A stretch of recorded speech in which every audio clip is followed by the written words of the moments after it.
Check it out, check it out, check it out.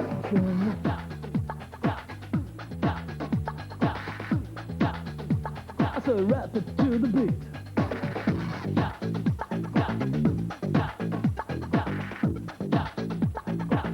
Check it out, check it out, check it out.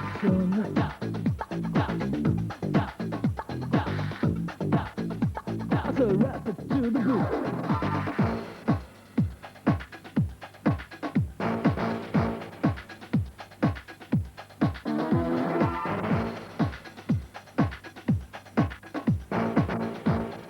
From where we are today at Northampton, but on that particular day a very disappointing 2-0 defeat. But manager Mike Walsh will parade this afternoon here at the Sixfield Stadium two of his new summer signings in Sean Reid and Nick Richardson for the opening game of the season. The Shakers sporting their new first choice kit this year, a redesign on the white shirts and blue shorts that have been traditional at Gig Lane for many a year now.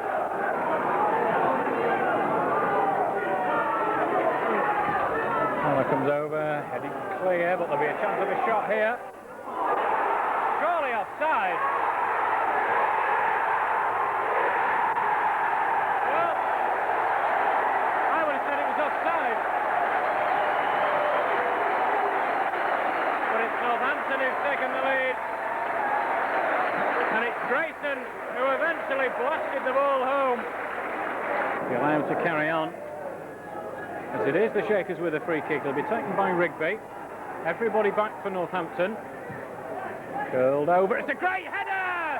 Oh, yes! Absolutely brilliant from Stant. And the referee wants him back away from the travelling hordes on the far side. But what a perfect reply. Top left corner. So, first two times he tried to put the ball and must have shoulder.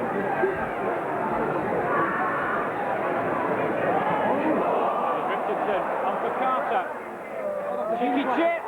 Is it in? No, it's not. That was a beautiful effort from Carter. No.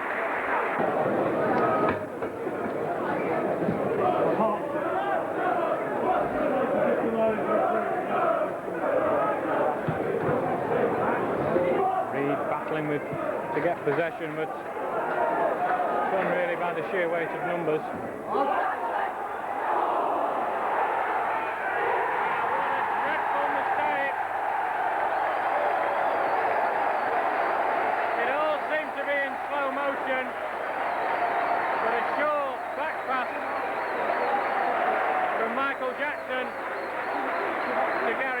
Grayson got in, Kelly stopped his initial shot, but Grayson was there to knock the rebound home.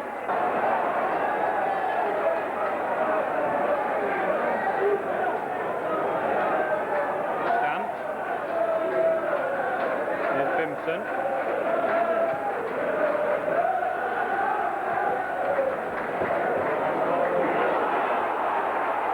Beaten here.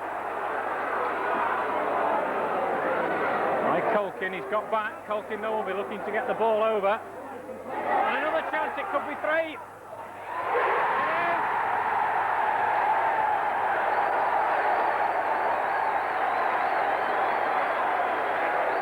It's a hat-trick for Grayson.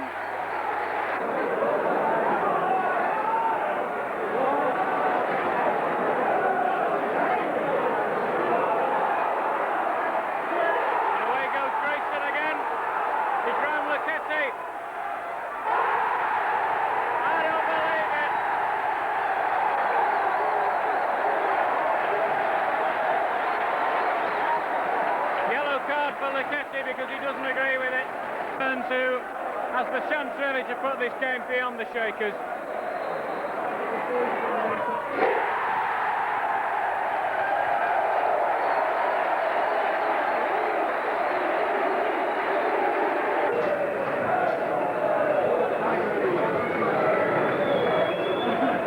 Rigby, just wide.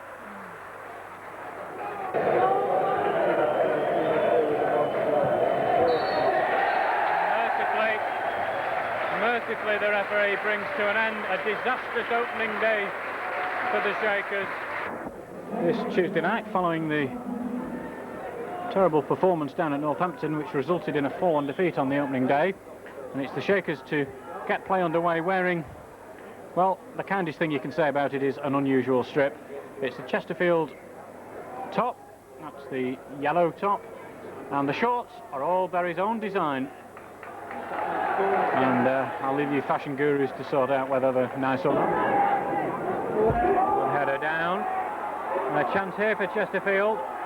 And is it going to be the opening goal now? It's been just stabbed wide. Looking for Pugh. Good play by Pugh. Can he keep it in? Yes, he can. The goalkeeper dives. He hasn't got it yet. But Berry couldn't get the ball. Reed's free kick. Carter turns the ball. Hughes and Cross, who completes the clearance up into the Chesterfield half. Carter, he's got support with him. Here's Pugh. Ball comes across. Hit first time, it's in.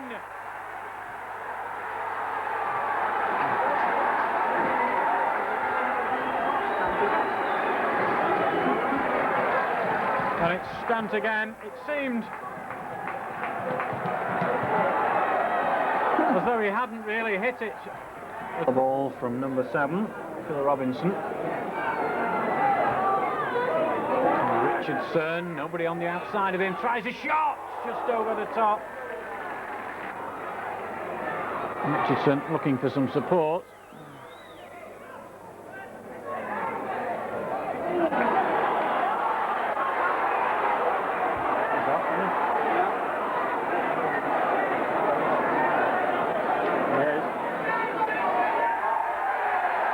Sean Reid sent off for a second bookable offence.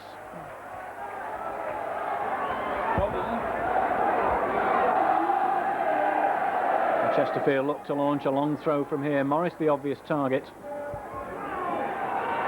Gets his head to it. No, it's hit the side netting. The first leg of this Coca-Cola Cup tie finishes 1-0 to the Shakers. That'll be a very useful lead to take to Gig Lane for the September the 5th second leg. Not really much in the first half of the game, although the Shakers just about shaded the chances. Chester City provide the Shakers first home opposition of the season. Well, they've started quite well, the visitors, winning their opening 2 games. The league game last Saturday, 2-0 over Hartlepool. Spencer Whelan will take the free kick. Aimed towards that far post. A good header inside. Great chance here for Chester. Good save. And it's, well, you'd have to have another look at that to see how the Shakers didn't concede a goal. No air whatsoever.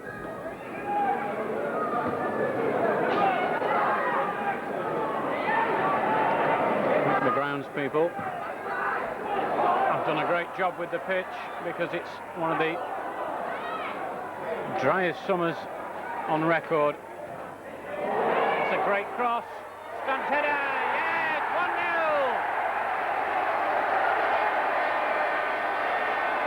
Well, they're both claiming it.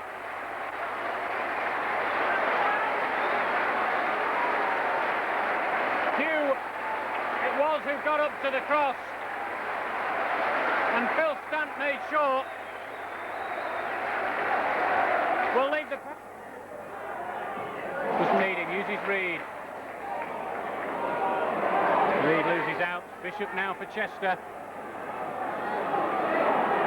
Here's Flitcroft. Regis on for Flitcroft. It's a good run from Flitcroft. Great save. Equaliser, yes, there it is. Well, it was a good first save, but there was nothing that the Shakers could do about the rebound.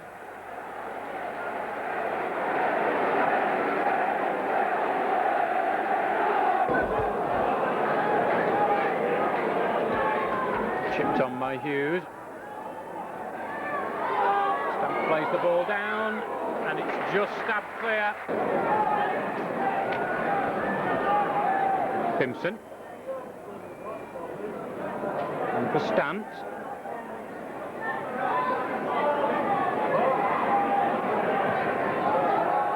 Great turn by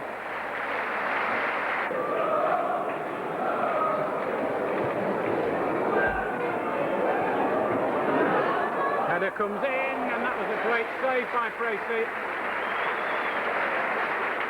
Spencer Whelan.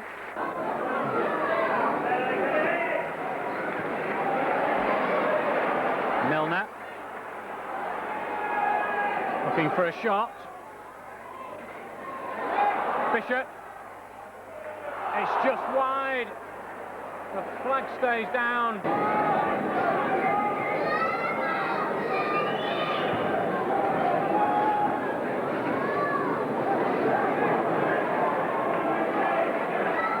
Rigby.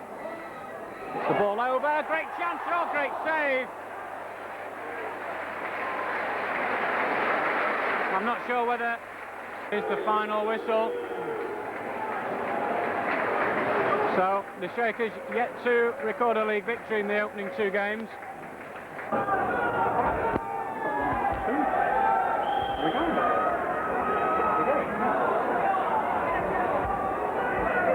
So it's Berry this first half attacking the goal from left to right, playing a Hereford United side who have scored 1 victory and 1 drawn game from the 2 opening league games. That's a great start. Oh, just wide from Phil Stant. Almost an opening minute goal on his return to Edgar Street. Just watch this throw in. Forward is Sean Reid. He's the player just clearing the ball. Chris Lucchetti, Ian Hughes, Nick Richardson, Mark Carter, Phil Stant, Lenny John Rose and David Pugh make up the Shakers lineup, with Rigby, Lancaster and Dawes as substitutes. Carter here, and he's got a good chance. One-on-one with the goalkeeper. Turns, that's great. Carter puts the Shakers 1-up. Stant could have done it in the opening 20 seconds. Mark Carter does it after about 60 seconds, possibly 90 seconds.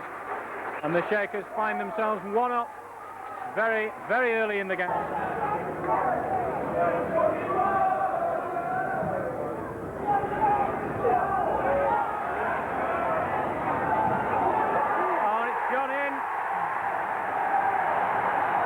It seems to take a deflection or even a couple of deflections. But Steve White's the scorer, 5 minutes from the break.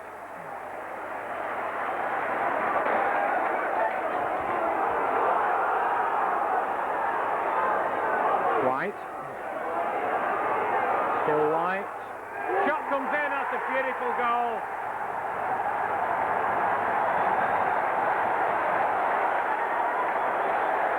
Right on the stroke of half-time.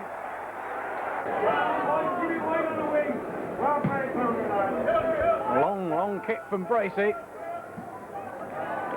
The Stant. Shot! Oh! Identical to Steve White's, except this time Chris McKenzie got his fingers to the ball, and it's going to be a corner.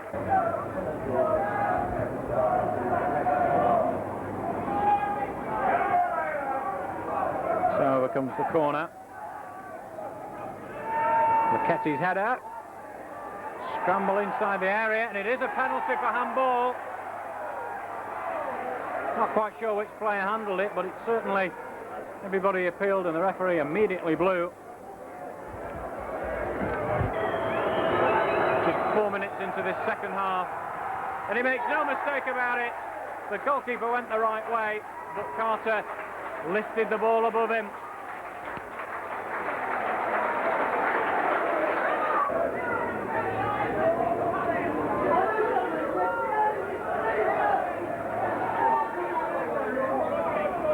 Here comes the corner.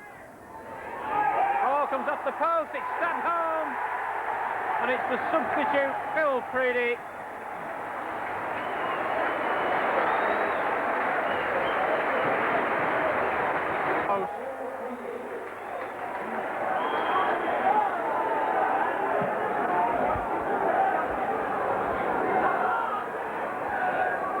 Pugh. Over comes the cross. John Rose. It's gone in! Oh, deflected slightly. The goalkeeper went the wrong way, and John Rose, within 30 seconds, has Bury back on level terms.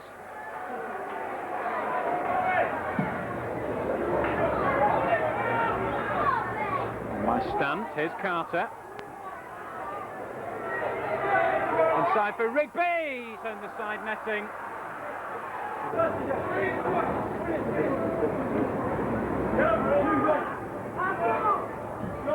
Bury throw.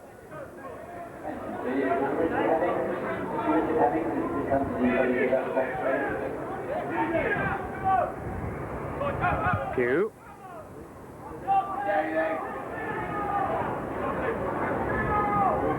Ball comes across. It's in!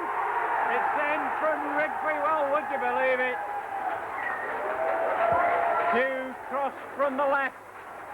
Short to read. And there is the final whistle. And the Shakers pulled off what at half-time seemed an improbable victory. For this first evening third division encounter of the season. And for those of you who like a little bit of trivia, Bury's new floodlights are unveiled tonight. They look to be tall steel poles with, what, about 15 or 18 lights apiece on them.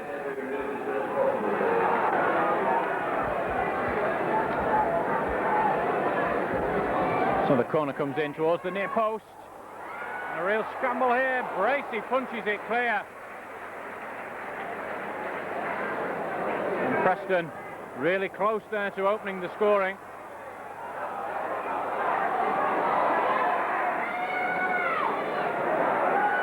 Now the cross comes over towards the far post. Headed back in. It didn't come to number 8 Ian Bryson as quickly as he wanted it to. Flag up for offside.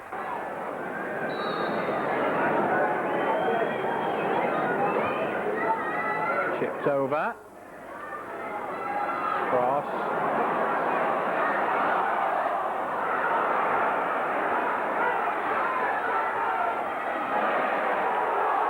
With one ball. Stant.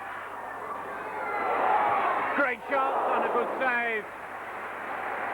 It was Stant doing all the hard work there, trying to create an opening, and then he realised that Richardson was better placed.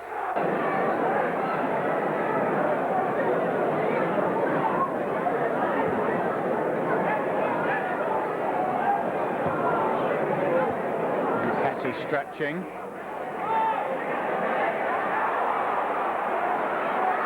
McGee. Oh, it's hit the post, and it's come right back into Lee Bracey's arms, would you believe it?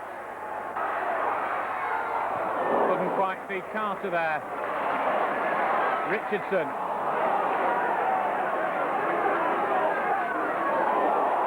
Long cross. Took away the legs of Preston's number 11, Kevin McGee, and still Preston complain.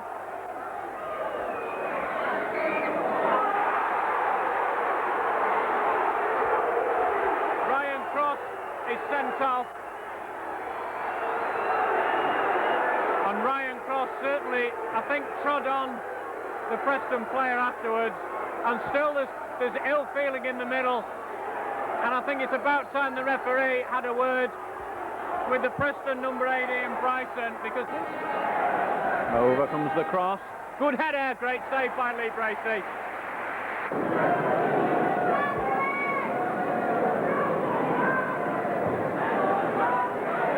Oh, it's come back off the crossbar again. I say off the post again. And away go the Shakers here. Fleming there ahead of Mulligan.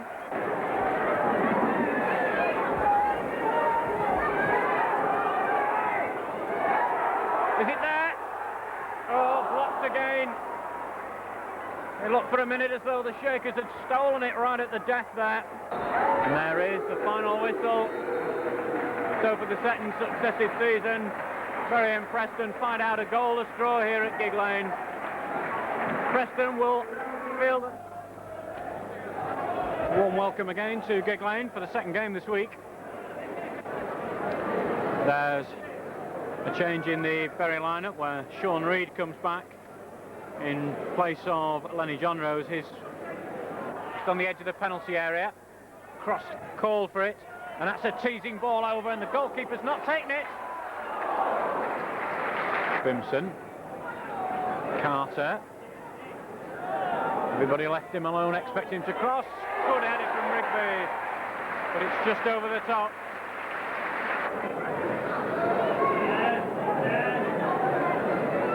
Stamped. Pugh. Stamped.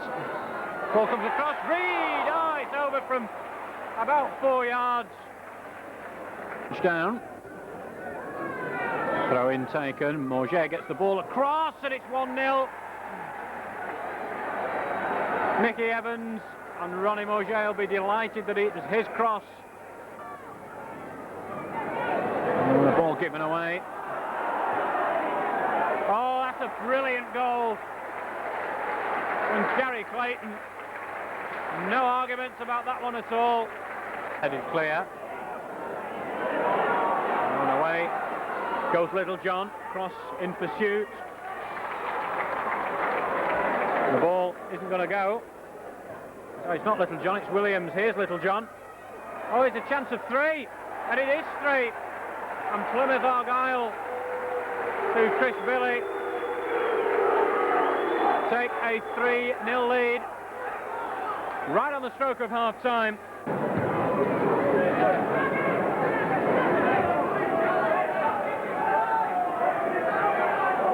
John and Hughes clash. The referee, I think, is going to book. Oh, well, I think I've seen it all now. Mr. Pearson, well, and Ronnie Morget, for all he might say. Ian Hughes sent off, a quite ridiculous sending off by Mr. Pearson. He should be ashamed.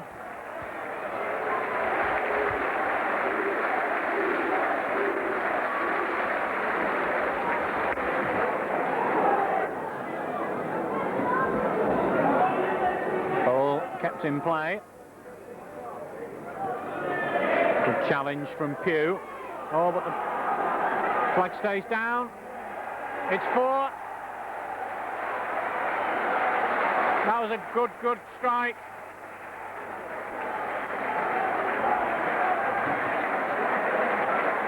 And the Shakers heading to one of their heaviest defeats in years here at Gig Lane now.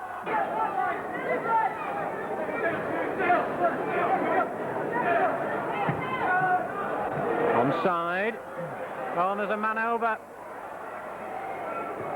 Oh, but he doesn't need it. And Adrian Littlejohn makes it 5. And that, thankfully, is the final whistle. Plymouth Argyle arrived here this morning in bottom place and with no points after 4 games. They've left today, having inflicted on the Shakers their biggest home defeat for 6 years. A warm welcome to Gig Lane for the delayed second leg of this first round Coca-Cola Cup tie. The Shakers having won the first leg over at Saltergate by a single Phil Stant goal. The Shakers know that they must improve on Saturday's dreadful performance, a 5-0 home defeat by Plymouth Argyle, the aftermath of which saw the leaving of manager Mike Walsh by mutual consent, so the chairman said on Monday. So tonight's team has been picked by Stan Turnant, Mike Walsh's assistant and temporary caretaker manager. Here's Law.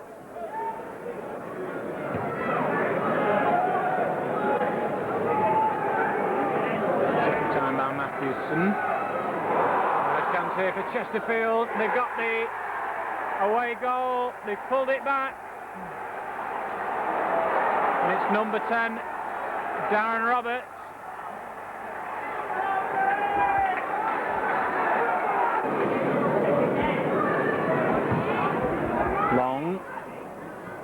Played back in, it's off the line though.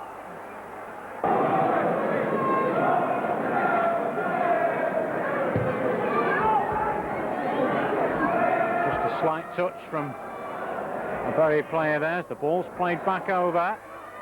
The header just tipped over by Beasley.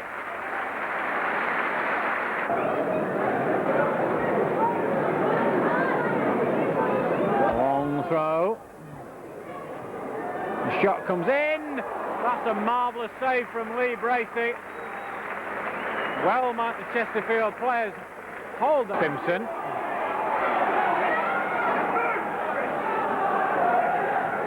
Good turn. Carter. That's a great effort. Oh, he was really unlucky.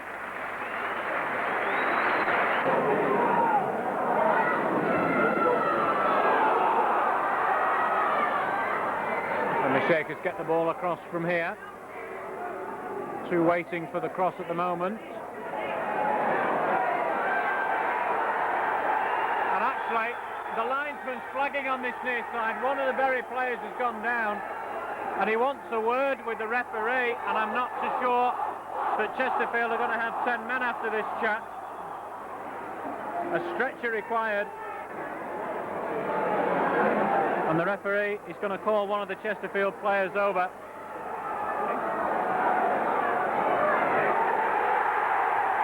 And I think he's awarded a penalty as well.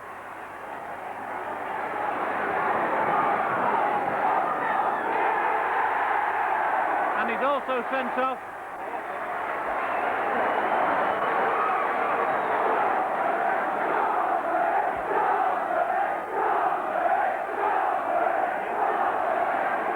So number 6, Nicky Law, sent off.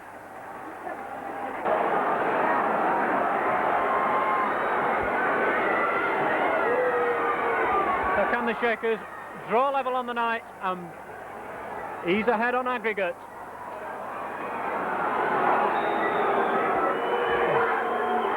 The answer is yes. The answer is quite definitely yes.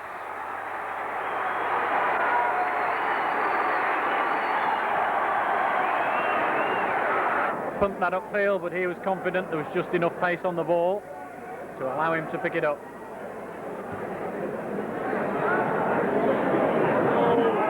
Oh, the ball's got all the way through. Must be two. It is. And surely that seals the tie.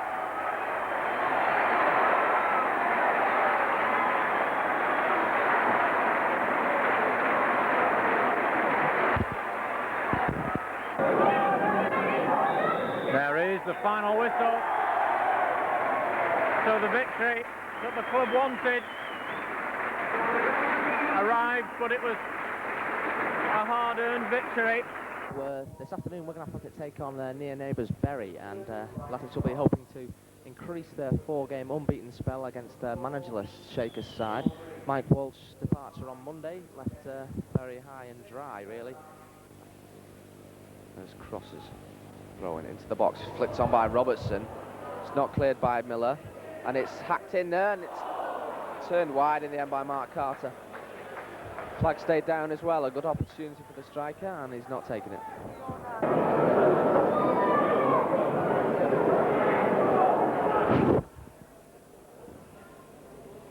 Lions straight to David Pugh, though. This could be a good chance for Bury, and John Rose is wide left. Stance through the centre if he can find him. That was going right across to Carter. He's got a bit of space, he's brought it in, he must score. Fine goal from Mark Carter. But Latics players were just throwing themselves on the ground in front of him. And he was the coolest head around. He picked his spot and he found the net. And Bury lead by 1-0 here.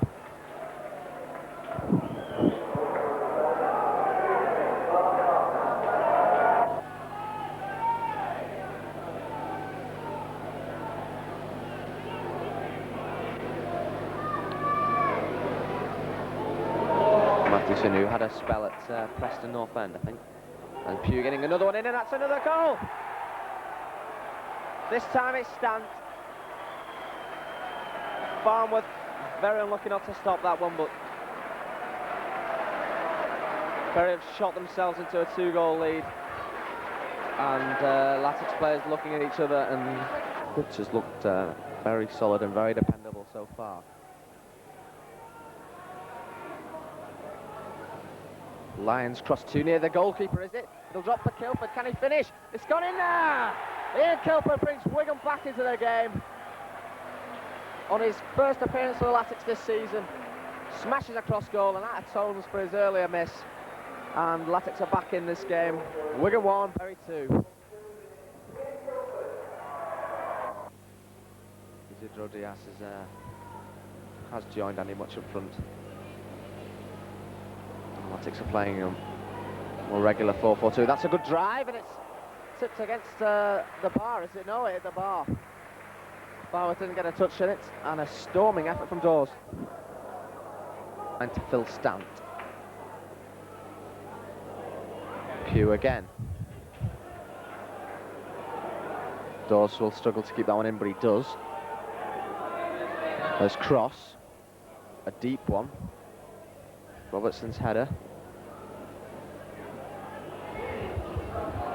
Pugh does well to get the cross in, and the header comes in, and it's just over the top by Mark Carter, although I'm not sure. Very good chance for Latics. What can Kilford do with this free kick? He's lifted it in there. The heads go up. It's going to drop for Rimmer. Pressure still on from Latics. Fouls in there. Oh, and it's put over the top by Andy Much. And a good opportunity goes begging for Wigan there.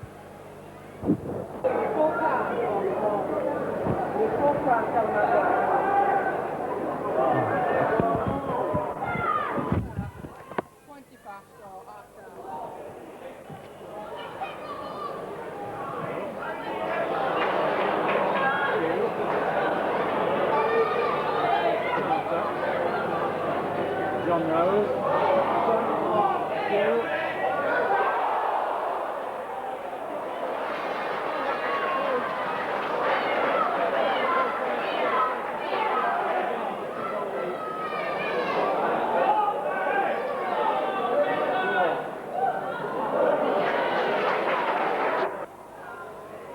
He's done well and finds John Rose. It goes to cross. Oh, and Butler was asleep there, and he's let Paskin in, and John Rose is in the centre. Unmarked for a minute. It's time to get the shot in, and it's just wide of the far post.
Cambridge United get us underway this afternoon here at Gig Lane, where the visitors are Cambridge United, relegated on the final day of last season.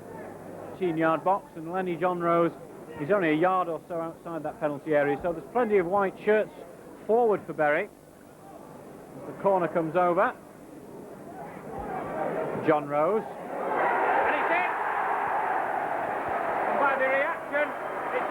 Pugh who's got the goal.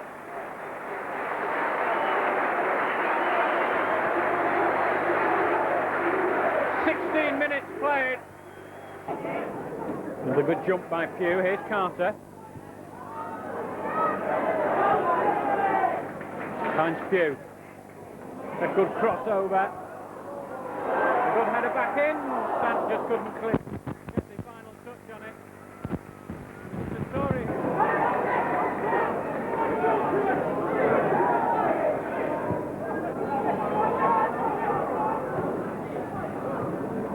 In laying a nice ball off. And it's just gone wide.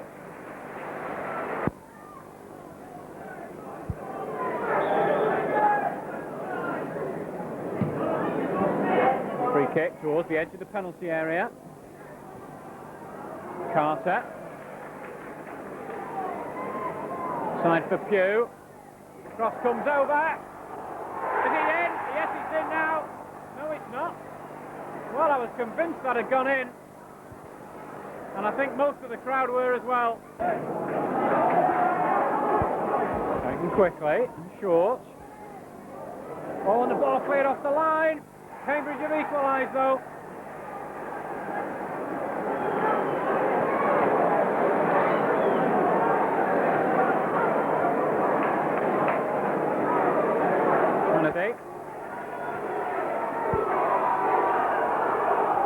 Carter.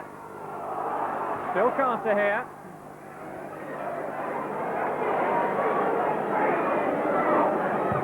Rigby drills a crossover. John Rose. Reed, it's just gone wide because the goalkeeper got a hand to it. Bury have a corner. Shakers have a corner. 1-1. Reed to take it. McKetty. The goalkeeper's got it.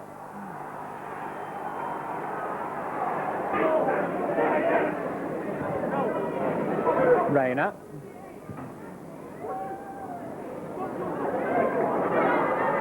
Butler. For Joseph.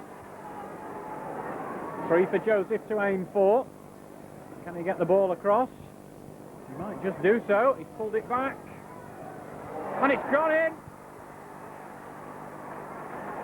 Well, Corazin's claiming it. He's done a handstand. He must have got a slight touch because Kelly was diving for the ball. Carter. And there's the final whistle. So the Shakers yet to register a home league victory.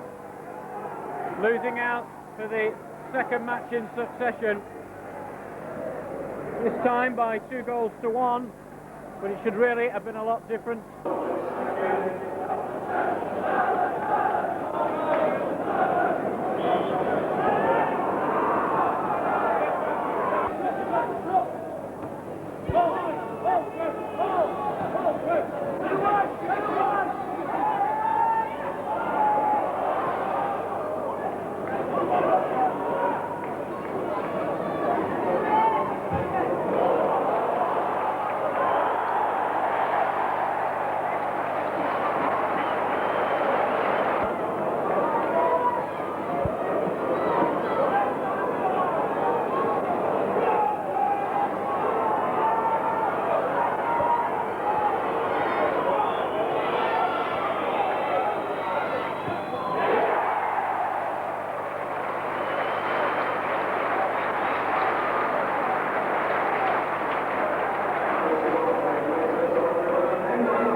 there's a significantly smaller crowd in here at Gig Lane this afternoon for Stan Ternant's first home game in charge since being confirmed as the Shakers' 19th post-war manager. The club the Shakers are playing are currently rooted to the bottom of the Football League, Barnet. But it's the Shakers who are looking for a first home league win of the season at the 5th attempt.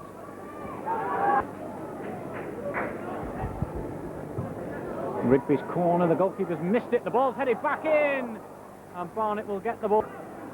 Reid. Nice ball through, which is taken up by Rigby. Chipped on for Stant, lovely ball.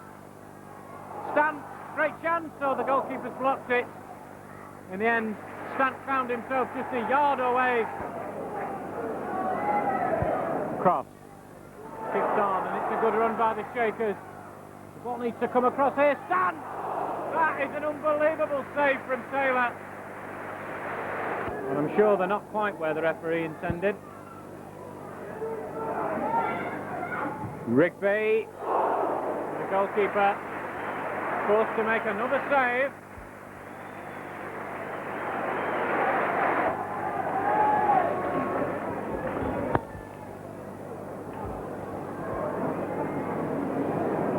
Stant lays the ball back for Rigby. And the ball whips over. That's a good header. And it's another good save.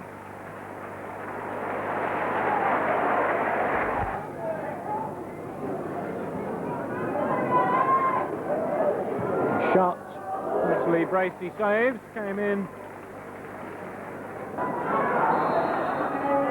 And there is the final whistle. Disappointment shown. There's a applause beginning because the fans realise that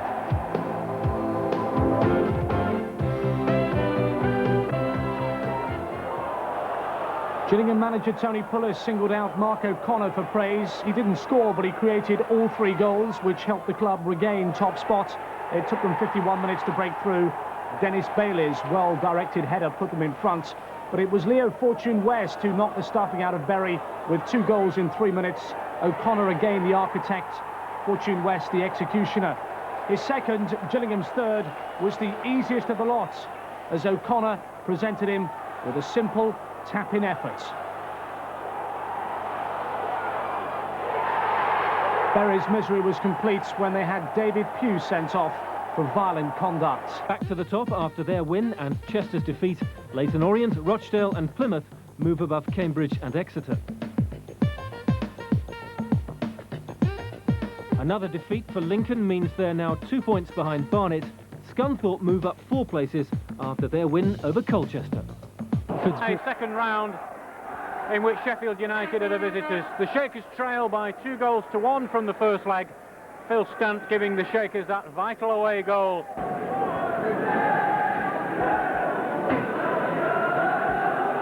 Hughes. Ball comes across, Danny header, it's a goal! Yes!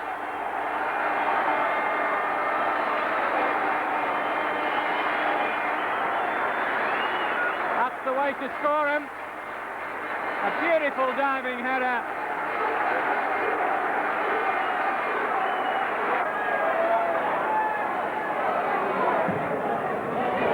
That's a great ball. Great ball. Brilliant. Oh, the good save though from Kelly. Carter's calling for the ball. And that's another full shot. This time it came in from Tony Rigby.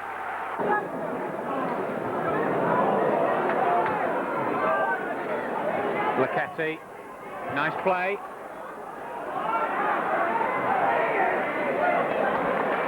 Simpson, great cross. The defender seemed to get in Alan Kelly's way there. Chance here, it's 2-0. Carter puts the Shakers 2 up.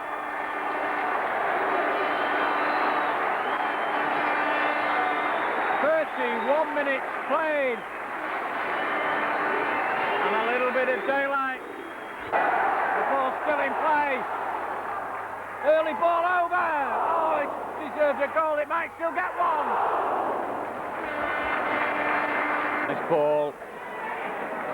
Oh, then the ball given away by Carter.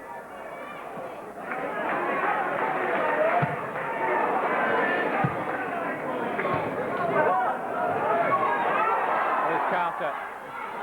Quickly across, but the ball with Stamp. Across for Pugh. The cross comes in. It's through! What a brilliant counter-attack, and the Shakers are 3 up tonight.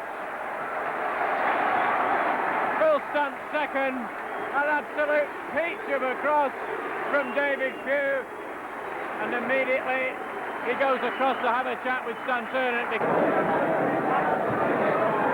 Long kick upfield by Alan Kelly.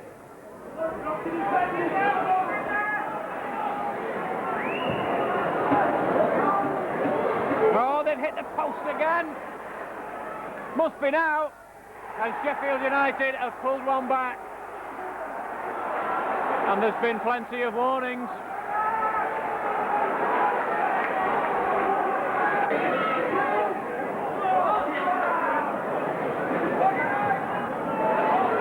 Great cross, the header across, it's just wide.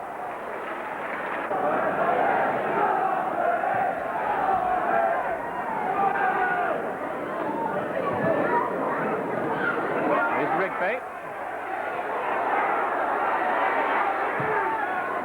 And a great ball for Johnson. Can he finish it off? Yes, he can! What a goal! Well, absolutely marvellous. Johnson scores his first goal for the Shakers. And surely, with 5 minutes left, that must seal the tie. Sheffield United have a free kick. We're deep in injury time now.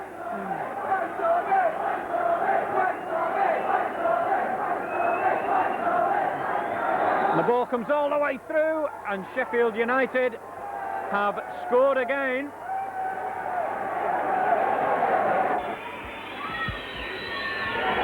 And there is the final whistle. The Shakers didn't have to sweat too long at the end. But it's Bury who progressed to the 3rd round of the League Cup with a marvellous 4-2 victory tonight, which sees them through 5-4 on aggregate. And the Coca-Cola Cup seems to bring out the best in your team. Well, it has done tonight. We've done okay tonight. But the Chesterfield game was your first match in charge. You came back and won that one. Yes. I know tonight the performance was superb. Yeah, they played very well. They played very well tonight, and what we done tonight, we converted our chances. They put us under tremendous pressure in the second half, but all credit to the lads. They played ever so well. What was the difference between tonight and Saturday, where you lost 3-0? We converted the chances tonight early on. We had 2 or 3 good chances on Saturday. But in saying, I have no complaints about Saturday. Gillingham were better over the 90 minutes than we were, although we had a fella sent off, which didn't help. Did you feel before tonight started that you were going to get this result, 2-1 behind? Well, you're always hopeful that that sort of thing can happen. But when there's only 1 goal in it, you know, we were in with a good chance. The performances of your 2 strikers must have impressed you. They got the goals early on and continued throughout the game to play superbly. Well, they're both good players, you know. Certainly at the level we play at, they're as good as anything in our division. And tonight they proved that they can play against better opposition. And they converted the chances and worked ever so hard. They played very well, Stanty and Spike. Phil Stant, as I saw him go off, got an extra applause from yourself. Yes, he did, because he run himself into the ground and he's got us 2 goals.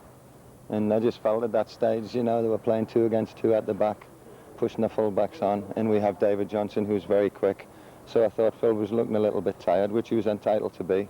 So we just made that change in the hope that Jono could get away, and that's what happened. It's just one of those things that you hope happen for you.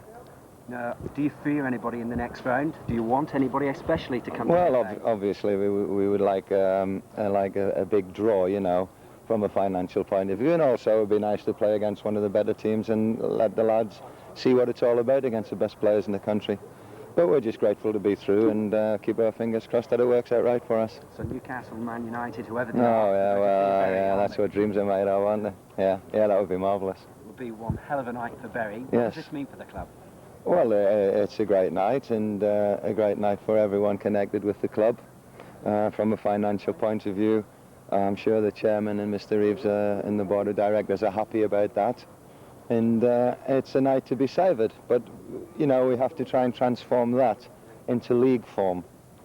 We're 11 points adrift from the top team, and we could do with 2 or 3 of those kind of results in the league to get us back up amongst the pack.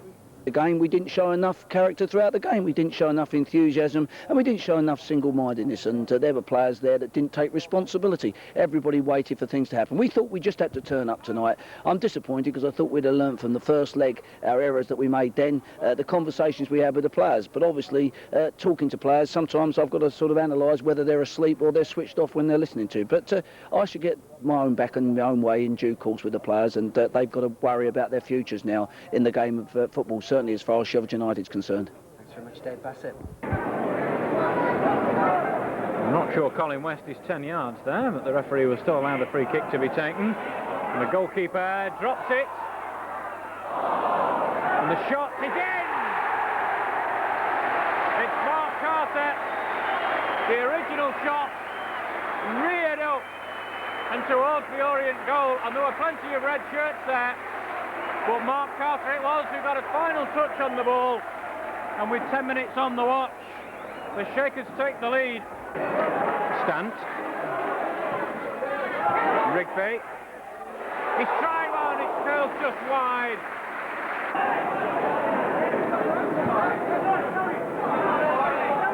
This is Warren.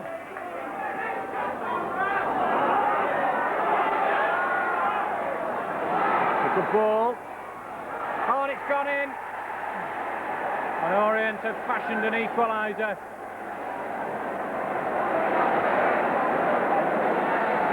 Trying to see. Simpson. Back to Gary Kelly. Chased by Tony Kelly. And plenty of space here for the Shakers to make progress. Simpson being urged forward, and that's exactly what he's doing. Hugh. On for Stant. And the ball comes across.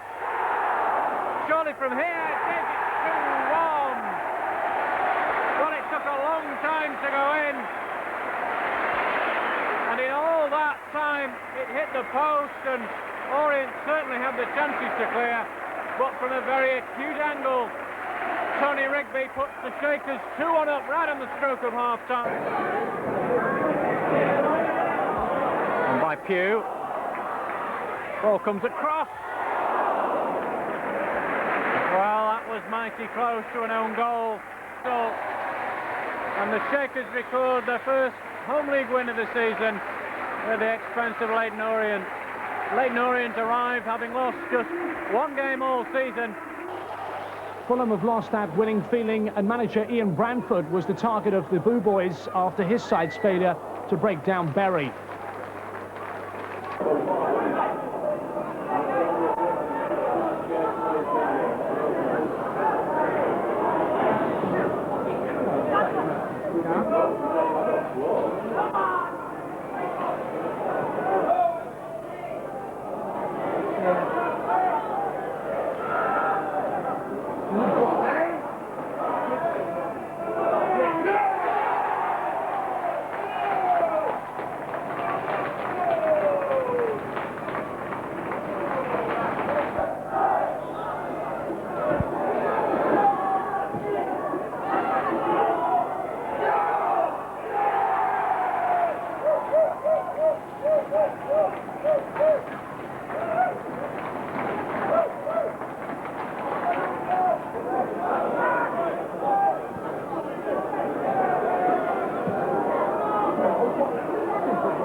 every reason to think it was their night when Phil Stant put them ahead after just 5 minutes, and showing by far the more composure of the two sides on an admittedly sodden Elm Park pitch, belying the division's gap between them. The second on the quarter hour was no more than they deserved. A clever chip from Tony Rigby. But like the pitch, the celebrations were soon quickly dampened when referee John Kirby called a halt, leaving 300 travelling Bury fans completely disgruntled. Do you blame the referee for calling a halt? I blame the referee for the way he's done it. That pitch is no worse at half-time than it was when the game started. So, he either doesn't play the game in the first instance, this is my opinion, goes till half-time, gives the ground staff 15 minutes to sort it out, and makes a decision one way or the other then. But to call it off with 7 minutes to half-time is a strange decision, in my opinion, to say the least. The point from Townend that the referee could have actually waited a while to see whether it was going to be okay later on or not. But having said that, I mean, they've played 28, 29 minutes. Both sides have had to put up with the same conditions. Bury were 2-0 up. And I think really the ruling should be changed now, because I think when the game's restarted, they should pick it up from where they left off, with Bury leading 2-0.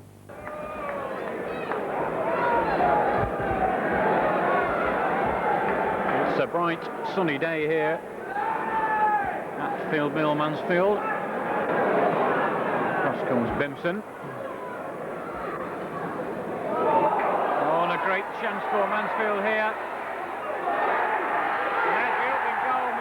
All round in the Bury defence. Vincent, the main culprit, as he played the ball back inside the penalty area. Played in, caught Mansfield offside players as the referee. Quick kick upfield by Gary Kelly. Oh, and it's come through to Stant. A great opportunity here for Stant. It must be. And Mansfield Town fans know all about Phil Stant's finishing. And he is receiving a warm round of applause from the home fans. But just 2 minutes before the half-time interval, and Phil... Play so effectively used when Nick Dawes also can do the same. The goalkeeper palms it away. Put back in by Reid. A good header in, it's in! The opening minute of the second half. And the referee seems more concerned with the goal scorer than the fact there's a player down injured.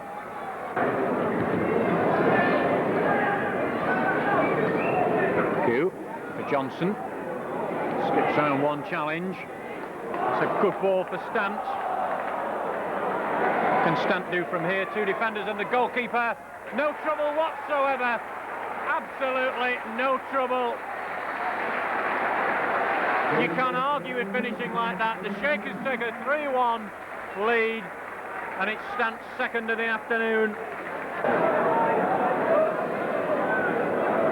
Kelly.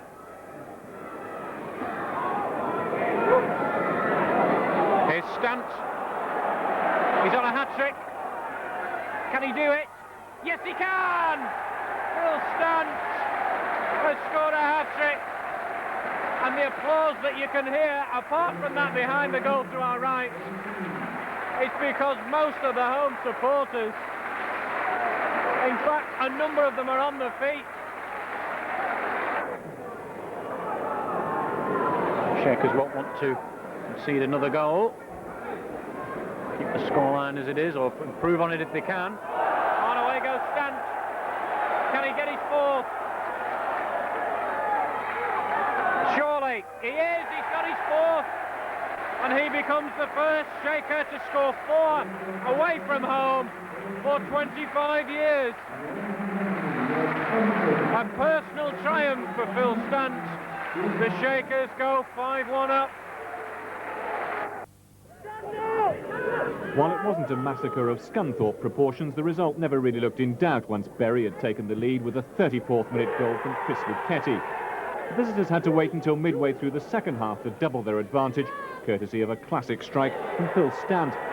And they should have gone on to make it 3-0 when Stant was pulled down by Ian Gore. But Ashley Bays' brilliant penalty save from David Pugh proved to be one of the few bright spots on another depressing night for Torquay. And what a difference a week makes. Beaten 2-0 here by Scarborough last week.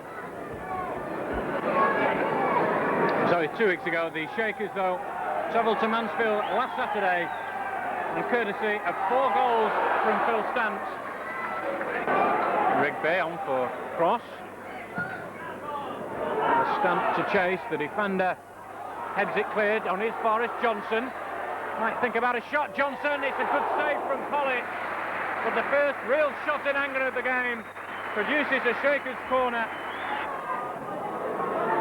The Shakers struggling to keep any real possession at the moment. It's a great chance for Darlington here. And it's gone wide, but it'll be a corner. That really was a close run thing as the ball. Rigby, the Shakers knocking the ball round well. Cross. Cuts inside. Still goes. Oh, just over the crossbar. Oh, a bad pass here. Given Stant a great opportunity. Good save. Elm Park, everything had started so well, with Phil Stant and Tony Rigby giving them a 2-goal lead. But then the ref decided they needed to replay the match, so last night they came prepared, whatever the weather. We brought some pitchforks in any case, because he only had 2 the last time, so we should be okay. Sadly, the 3rd Division club's luck hadn't changed. This time, no goals in the first half, but Trevor Matthewson and Chris Lucchetti got their wires crossed at the start of the second half to give the home side the luckiest of openers. No hint of luck, though, in Berry's equaliser. Tony Rigby's moment of outstanding skill belied the gap in divisions between the clubs. A brilliant 1-2. Berry certainly did enough to get something from the game, but on as a substitute to snatch a last-minute winner came Jimmy Quinn. Reports of angry exchanges in the players' tunnel sum up just how Berry felt about their night. You don't always get what you deserve in football. And what the secret is to take it on the chin, bounce back and win the next match, which is what we fully intend to do on Saturday in the first round of the FA Cup. Berry move from cup underdogs to possible embarrassment this afternoon. Underdogs on Tuesday when going out to a last-minute goal at Reading. What a travesty that was. And today it's the Unibond side Blyth Spartans from the northeast who have travelled here to Gig Lane. Numbers. West will restart with a free kick, not for the Hughes incident, but for an incident afterwards. Good header, great save.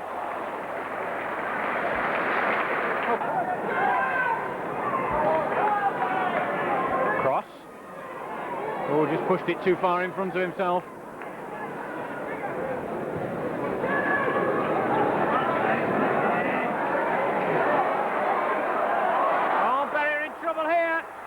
Kelly's missed it, and Blyth are in front. A mistake by Kelly, and it's Blyth Spartans who've taken the lead. Richard Bond, the scorer.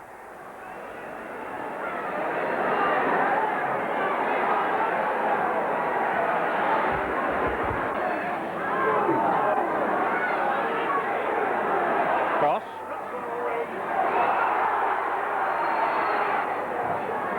Whips over the ball, the header comes in, good save from O'Connor. And that'll be a corner. So at last.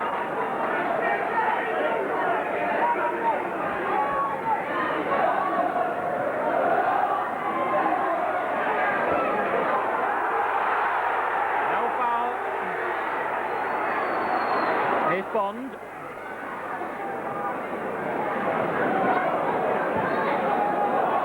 Oh, great chance, it's 2-0. Well, the flag stayed down, Blyth go 2-0 up. Where were the defence? And are the Shakers to go out? Ditchburn, the scorer.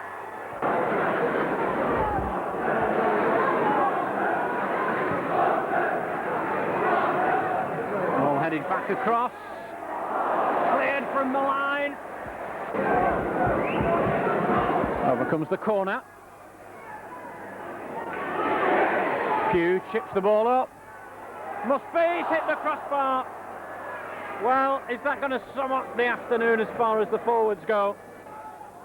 David Johnson, former Manchester United striker in fact, arrived from Old Trafford in the close season. And this is Rigby in space, and Rigby again, and it's hit the bar, and it's back to Johnson, and it's in. David Johnson. Well, Cardiff in all sorts of trouble from that free kick. They never really shaped up in defence at all. A comedy of errors, really. The deflected shot onto the bar, came off the bar, fell to David Johnson in acres of space, and no trouble at all to find the back of the net. David Johnson's first goal of the season, in fact. 26 minutes gone. Bury, 1 goal up. And West forward again. West with time to look up and cross. And that's towards John Rose. And away by Jarman. Well, flicked on towards Johnson. Perry has to be quick. Stant's free in the middle. And it goes towards Stant. And Stant is there now. And David Williams just scrambling back to save. Phil Stant hopefully claiming, I think, the ball had crossed the line. The cross came in from David Johnson as Bury broke forward. Phil Stant didn't really get too much on it. It ricocheted off him, if anything. David Williams had to find his footing, just got back to stop that. Jackson. Oh, Johnson turned well. Johnson with a shot, good save by Williams, and that looked like handball by Lee Jarman. The Bury players are protesting, but Cardiff have got away with it. That was a great save by David Williams. He stood up well there as David Johnson let fly. I thought Jarman might have put out a hand there to get that rebound away.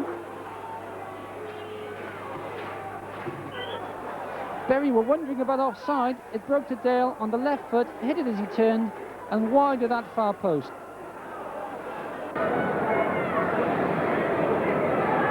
Johnson over the ball. Curls one in, it hit the crossbar. Well, that was unlucky for the Shakers. They've got a corner but deserved far, far more.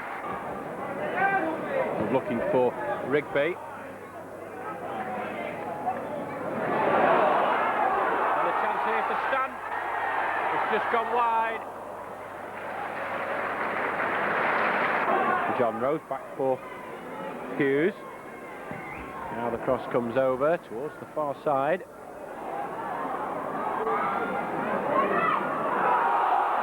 And a great save there, and it's gone wide, and the referee has given a corner, but there is appeals that maybe he should have given a penalty, but the header cleared off the line. Spreads the ball wide. Cross comes over, it's just wide. Well, the goal.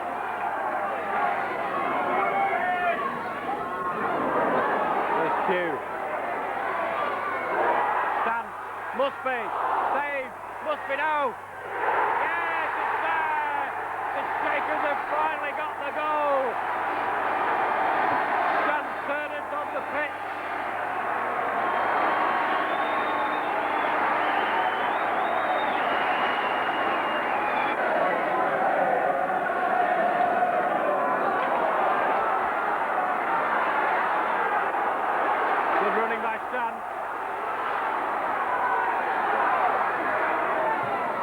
Takes a deflection, it's 2!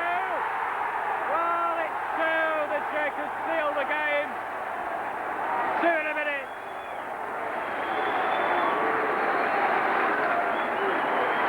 The light buzzes. 5 games without and 2 in a minute. Fryer from Southgate. Nicholas goes to Beatrice Mansfield, the big fan of football and WWF. His favourite player.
welcome to a chilly, blustery Gig Lane.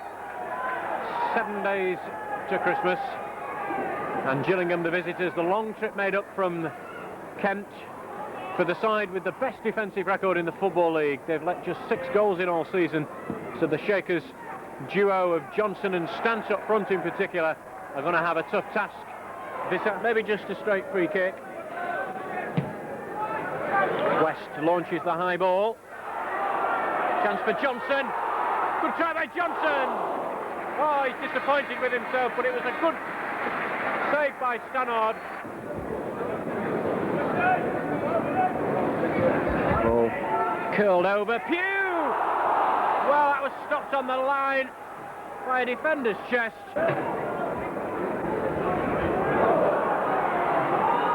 Oh, a nice flick inside.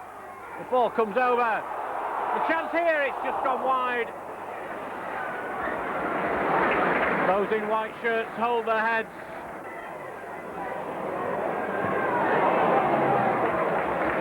The angle of attack changed completely. Oh, good play. That's excellent. Marvellous move from the Shakers.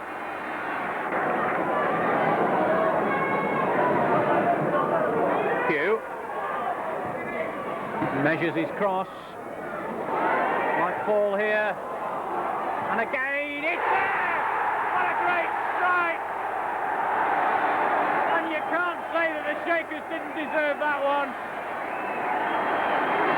They battled away and battled away.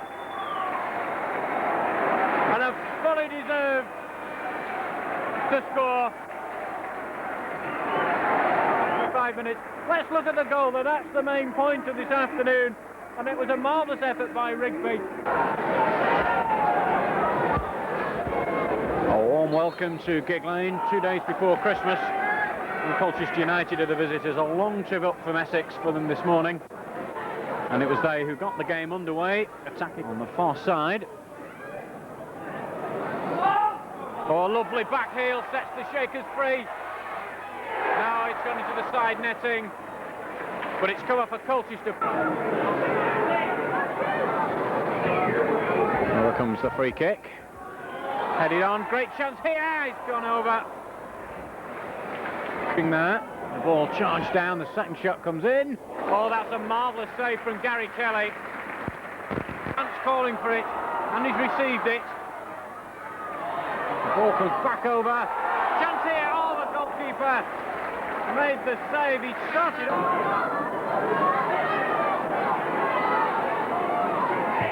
Rigby, he's hit the post! Oh, how unlucky for Tony. This New Year's Day clash with Hartlepool United. Many, many games off in the division today. This is one of only 4 sub. A good ball here, and it's a chance, a great chance for the visitors. Good defending from Mathieson, the ball not clear yet. Houchin. He's done it! Houchin has scored right on the stroke of half-time. The Shakers don't have the record then that has stood for 72 years. But more importantly, the crowd trying to lift the Shakers.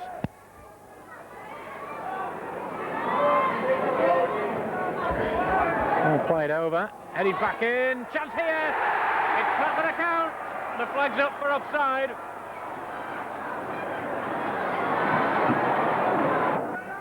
Rigby.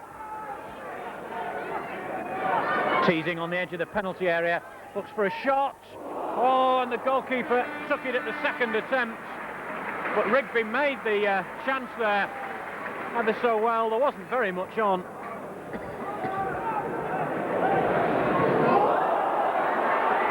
It's going to be 2-0. And Hartlepool United have scored again, and this time it's the number 10. It's Stephen Halliday. So the Shakers so close to pulling it back level. Now find themselves 2-0 down.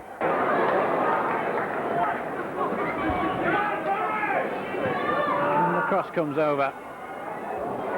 And another chance here. The ball loops up. That's a great save by Gary Kelly, but it's 3. It's 3-0. Well, the referee immediately said there was no foul on the keeper.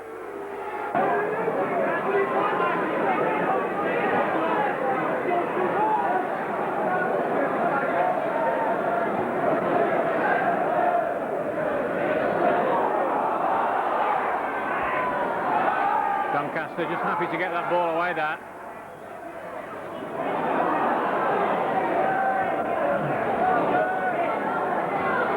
Header back in. Chance here. It's a goal now. And it's fallen to David Pugh.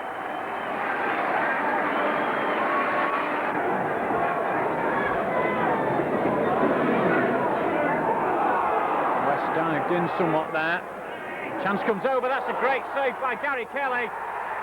But Doncaster have their equaliser.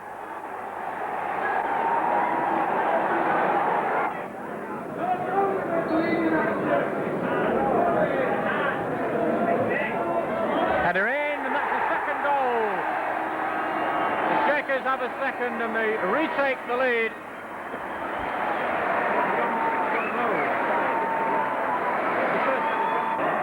Come the Shakers here. The ball for Rigby. He's got acres of room. West has made a good run inside. Can Rigby deliver the ball? Here's West. Back for Rigby. Comes all the way through. Oh, and it's just gone wide.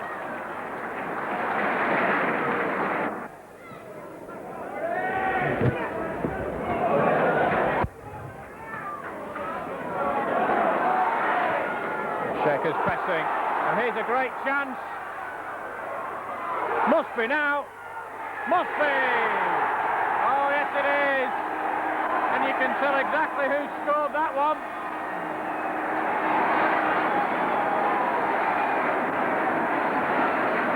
Ask him about a goal drought now. The Shakers lead 3-1.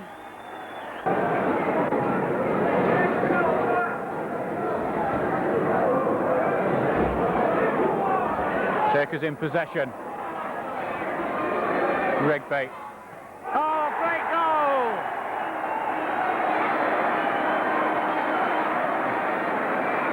Well, it all seemed so easy, but it wasn't. It's Chester City. Shakers follow that up with third place Preston in a fortnight's time. But Chester were only knocked off the top midweek when they played the current divisional leaders Gillingham, losing down at the Priestfield Stadium by 3-1. The Shakers have a change in the lineup. Lee Bracey has replaced Gary Kelly in the goal, and on the bench Rob Matthews, a new £100,000 signing from York City in midweek. Well, he will be hoping to get the chance to show his worth at some point during the game. But manager Stan Turner keeping faith basically with the side which comprehensively beat Doncaster Rovers 4-1 last week.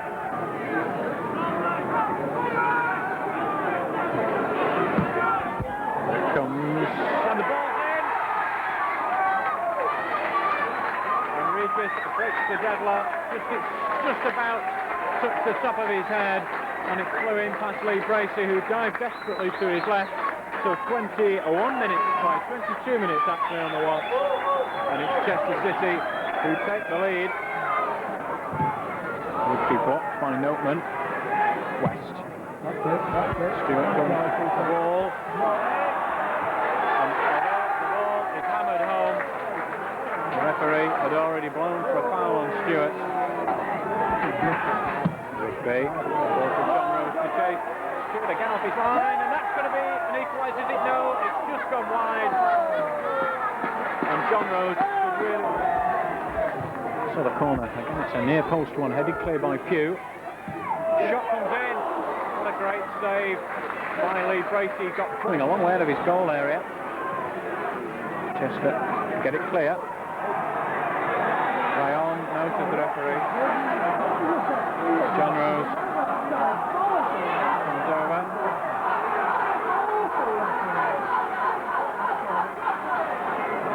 That's the referee. Giving a yellow. Sent off. It is, isn't it? Blyth up with Johnson. There's Whelan.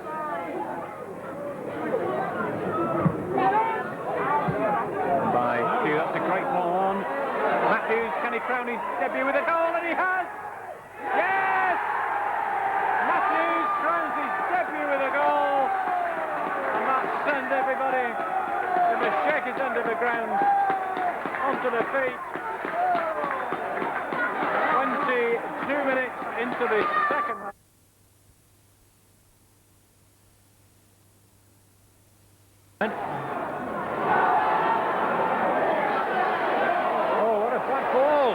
The Shakers in trouble, but now catchy quick to react. Hughes, and the ball given away here. What an absolute disaster! What an absolute disaster for the Shakers. A gift for Jason White. 6 minutes into the second half, and Northampton Town take the lead.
Ladies and gentlemen, don't forget, next home game here at Scotland is coming Saturday when we entertain Fulham with a 3 o'clock kick-off. Quick ball. This is a really good ball. It's gone past the goalkeeper. It's going to go in. Is it going to go in? Yes, it is. Well, it was Tofu past the goalkeeper. And then it seemed to take an absolute age before it finally crossed the line. But Rob Matthews collects another goal for the Shakers. So Lincoln's first corner will be taken by Minute. Oh, it's a good equaliser. A really good header that's gone into the roof of the net. And it's number 11, Matt Carbon, who's got it.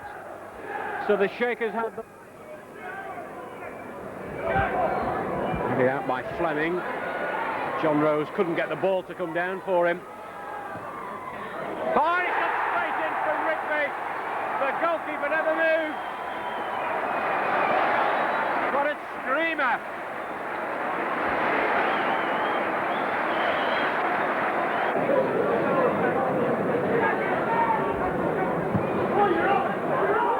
It's onside. Oh, there are too many Shakers players there. It's straight through. There aren't too many now. Well, the Lincoln offside didn't work.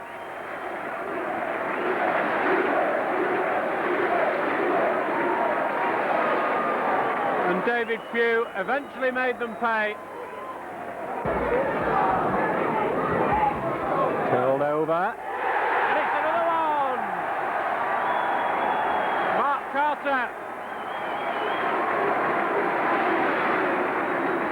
So 2 in 3 minutes for the Shakers.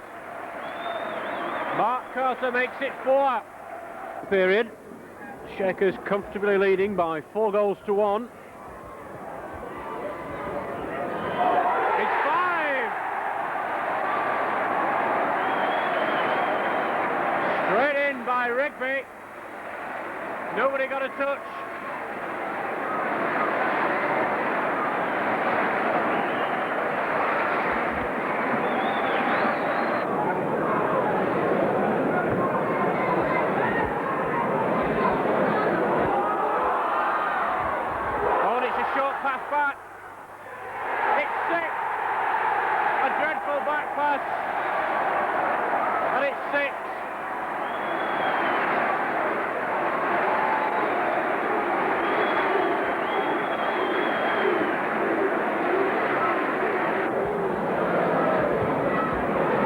Comes across, Kelly punches it clear.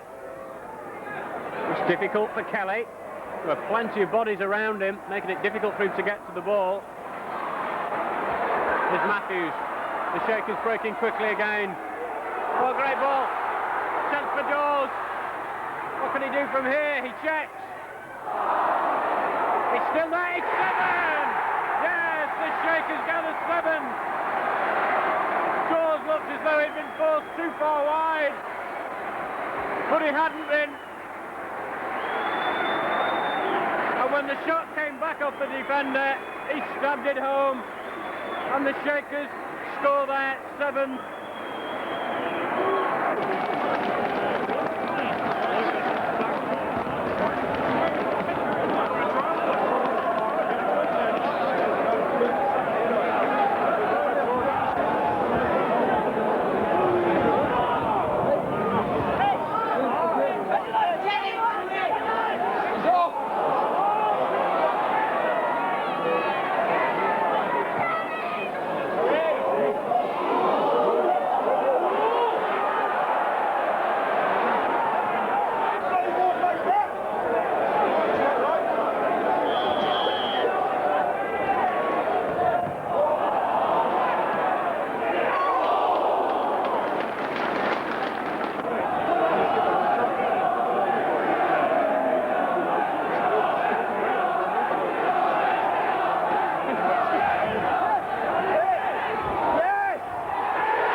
Tonbridge cruised into a 2-goal lead, but still ended up on the losing sides. Craig Middleton was gifted the first.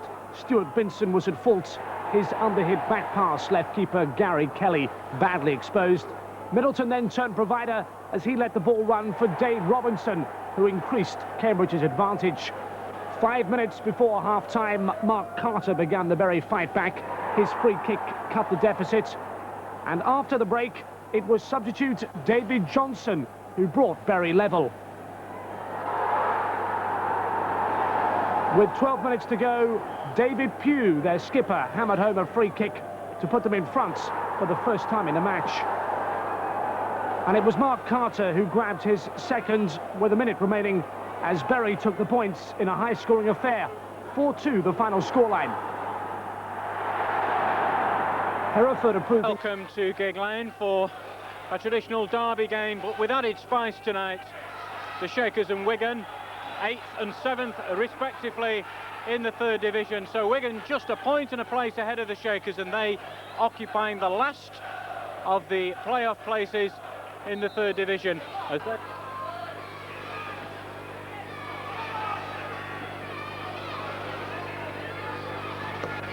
So lofted forward, header inside. That's a good turn. Oh, it's just gone wide. Heads held all round, but it was a good turn by Carter. Explaining to his teammate that particular point. Here's Bimson, edging his way forward. Pugh takes it on his chest. Will he make it before the byline? Yes, he does. Chance here for the Shakers. It's blocked. And the ball cleared, but a superb run by David Pugh. He never gave up the cause. Laketti. John Rose trying to get the ball into that danger area. Rigby. This time West on the overlap. Again, Rigby decides not to use him. Oh, just over the crossbar. That's the best effort of the game.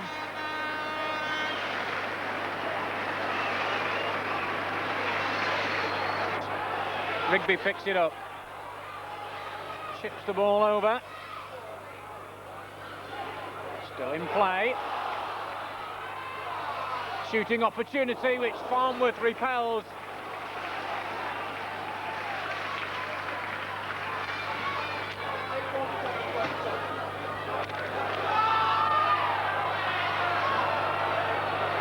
Very throw. Now the Shakers starting to turn the screw.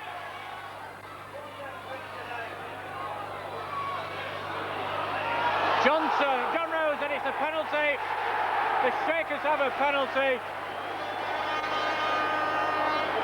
John Rose storming into the penalty area. It's brought down just 2 paces inside the 18-yard box, and the referee had absolutely no question whatsoever. Pointed to the spot. Neil Rimmer arguing too much with the referee there. And this is an important penalty, entrusted to Mark Carter. Can he break the deadlock? Yes, he can! Farnworth goes the wrong way. And Mark Carter gives the Shakers the lead. We're exactly midway through the 2nd period. 67 minutes gone. And it's Bury 1, Wigan Athletic 0.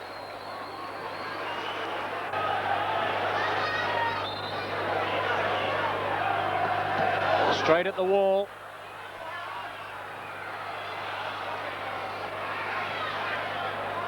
Oh, and a great run here.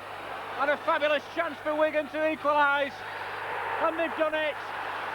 It's only 2 minutes after the Shakers have scored. And Wigan Athletic have got the equaliser. I think it's Tony Black.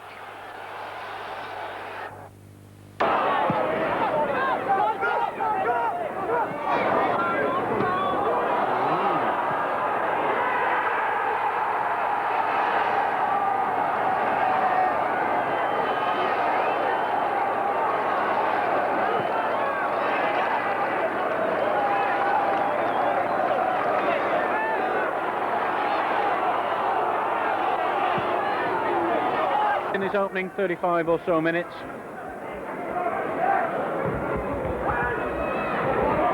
That header only narrowly wide from Jackson, trying to score for the second game in succession.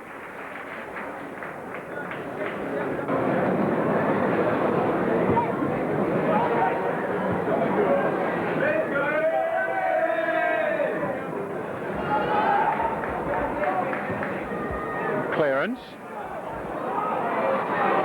The Scunthorpe defence not quite sure what they wanted to do with that ball. Matthews. Still Matthews will have to do this on his own. Still Matthews. And that's got to be a penalty. A surging run by Matthews. He knew he couldn't release the ball to Carter because Carter was in an offside position. But despite 4 red shirts round him, he continued that run and was eventually brought down. I'm not sure if it wasn't Ryan Jones, the Scunthorpe number 7, but it gives Carter the chance to give the Shakers the lead.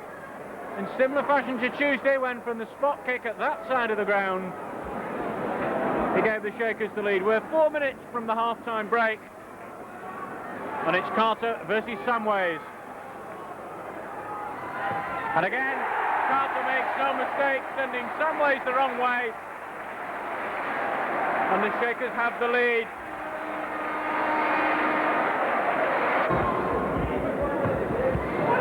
Not a good corner. Back for Rigby. It's a better ball in. John Rose! Well, didn't he meet it well?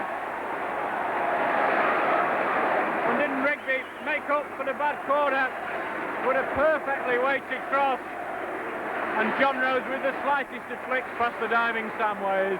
So the Shakers deservedly increased the lead. Good strong header clear.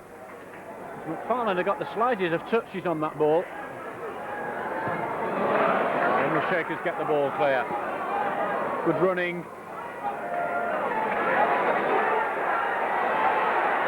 And the ball play clear, and the Shakers break here. A great chance for Pugh. He's round the keeper. It's got to be the third here, and it is. The Shakers go from defence to attack with supreme ease. The offside trap was beaten. Pugh rounded the keeper, and adds the third one does the skipper David Pugh.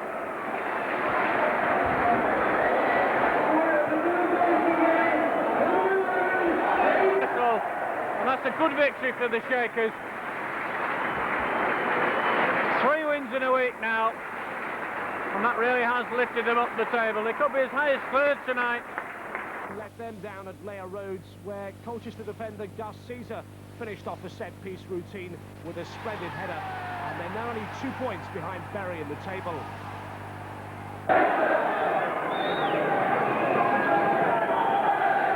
So Rochdale free kick. They're attacking in this first half. The goal to our right.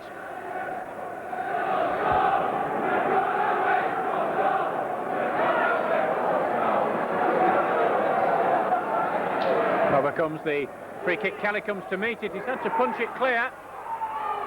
And it's got in. And it's been given.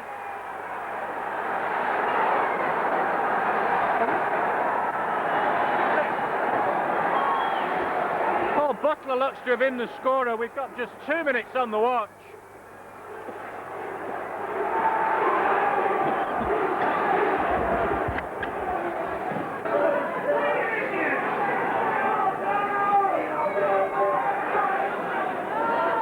Carter. Matthews. And Matthews straight through the centre. Tries a spectacular shot. Oh, it's just wide. They all stood up him when he got towards the edge of the penalty area and invited him to shoot, and that's exactly what he did.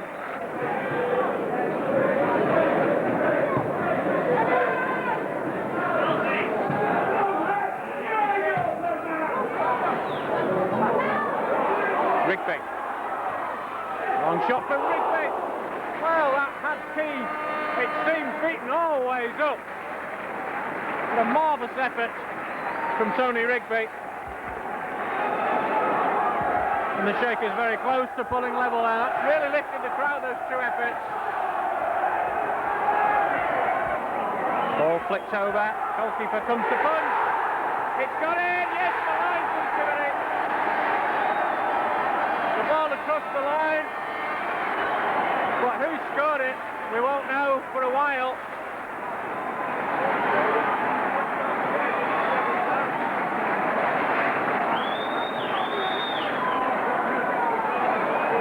Have to wait and see who scored it.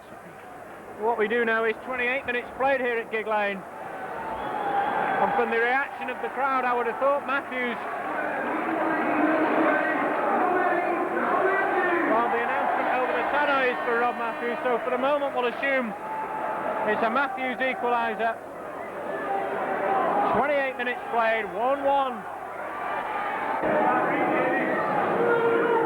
West's free kick. The ball headed.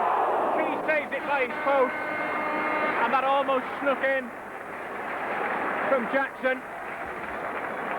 And Matthews runs at them. Ball across, the header just over the crossbar.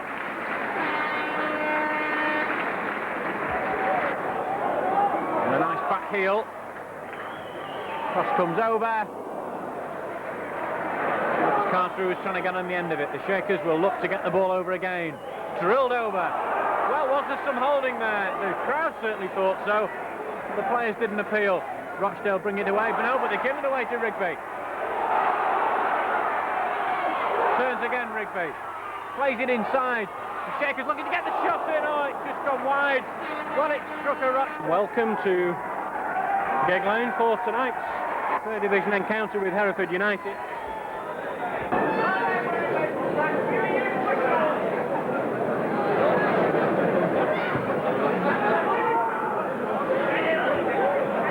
From Jackson. John Rose. Ball by James. Oh, the keeper's missed his kick! Well, do you believe it? The keeper's missed his kick, an absolutely horrendous error, which Chris McKenzie will want to wipe from his memory.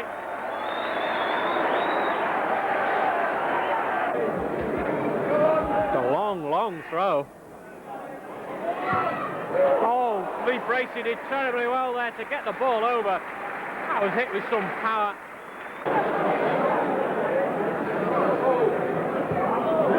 Still in play.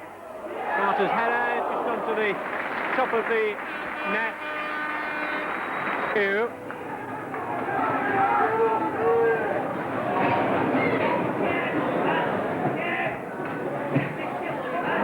Over, great chance. Well, that's a good save. Not a short corner this time. It's going to be into the penalty area. Now it'll come back in. It's lofted in. The keeper comes to meet it. He hasn't got it. It's in. It's got in, and that will settle it, I'm sure.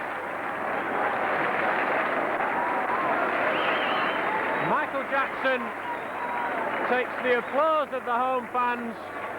2-0, just the cushion the Shakers wanted with 5 minutes left. A warm welcome to Victoria Park, Hartlepool. Quite misty here in the northeast this afternoon as the Shakers start a run of 3 consecutive away games. Tuesday we'll see the team travel to Preston, and next Saturday down to London to play Leyton Orient. The referee brings it back, so that's going to cause some trouble for Lee Bracey. Long run up, straight through the wall, it's gone straight in. Well, I did say that there were plenty of Hartlepool players in and around the Bury wall.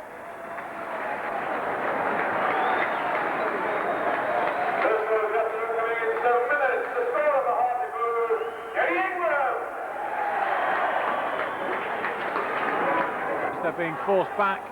They actually lost out on possession, regained it though now. Chance maybe for Johnson here. That goes wide. To curl the ball over from here, Jackson and Lucchesi have taken up positions on this near side. The penalty overcomes the ball. Jackson's got it! And Jackson scores again. 2 minutes into this second half, and the perfect tonic for the travelling Shakers. A great free kick curled in, really difficult to defend from, and Jackson was there to tower above everybody else and plant the ball firmly past Horn. The Shakers' first chance of the game, and it's 1-1. Nice play, chance for John Rose maybe, the ball though. Well, it's kept away from Horn. It's going to be a throw in, and the Shakers looking to take it quickly.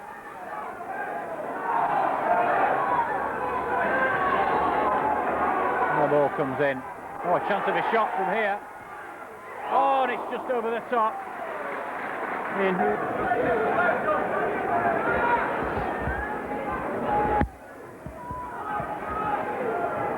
Few clears.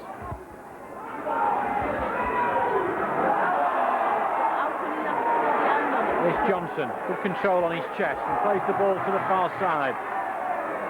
West has gone on the overlap. Now the ball's played to him.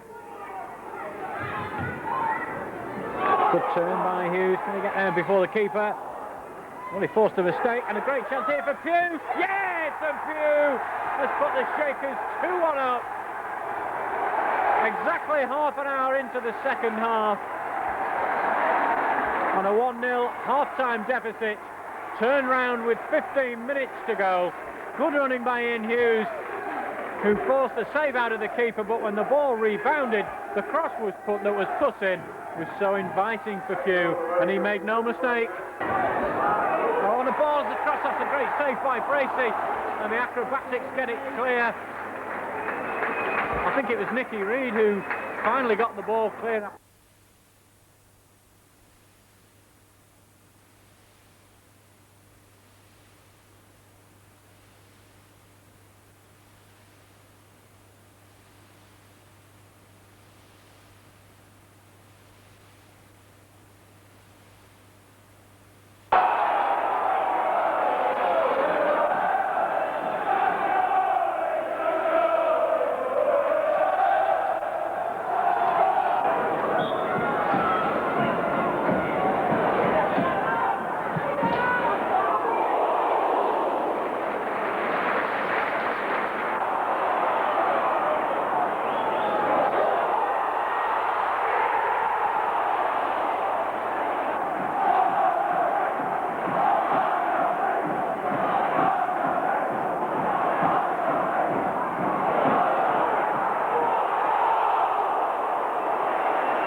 Leyton Orient manager Pat Holland is promising a summer clear-out at Brisbane Road after this setback. Opponents Bury still on course for automatic promotion. Ahead on 32 minutes, Mark Carter left with a simple tap-in. Orient, whose team was packed with youngsters, fell 2 behind in the second half. Carter was upended by Alan McDonald. He picked himself up to put away the spot kick, and from that moment, they never looked back. Warm welcome tonight to Gig Lane. The Shakers having moved into third spot in the third division with a fine week away from home. 2 wins at Hartlepool and Leyton Orient, coupled with a midweek draw last week against leaders Preston North End, has really secured the very spot there in third. So John Rose playing it forward. Dawes battling with defender Robbie Herrera and gets the better of that particular battle. Here's West. Johnson. Oh, good turn by Johnson. Gets the ball over, the header back in. Oh, would you believe it? The Shakers take the lead.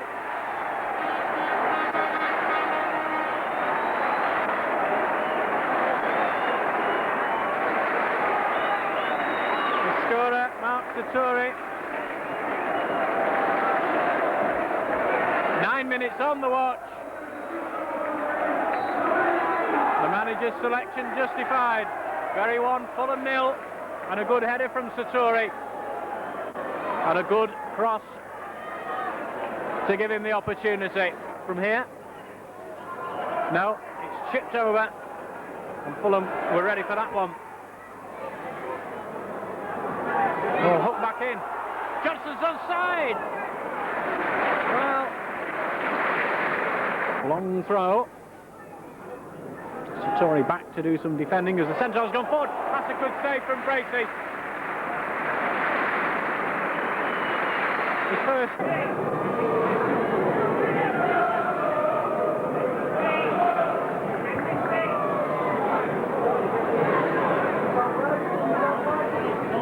Chip to the far side. A good crossover, great header!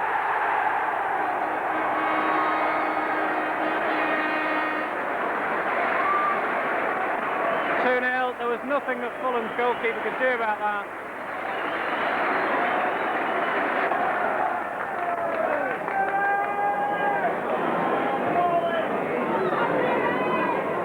Ball just kept in.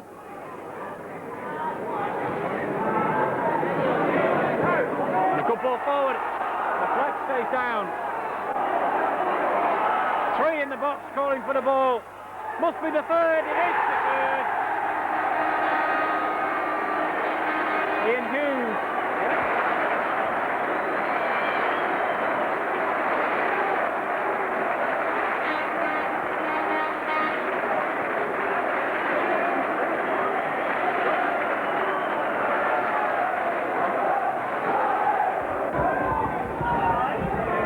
So there's lots of bodies to aim for there for Fulham. And the shot is well saved by Bracey.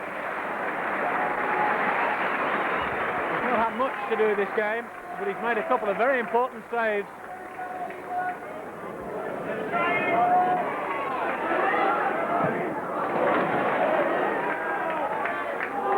Matthews plays it to one side and the ball just stabbed away, but a great chance here. Charged down, bodies thrown in front of the ball. There might be a great chance here. Oh, it's hit the post!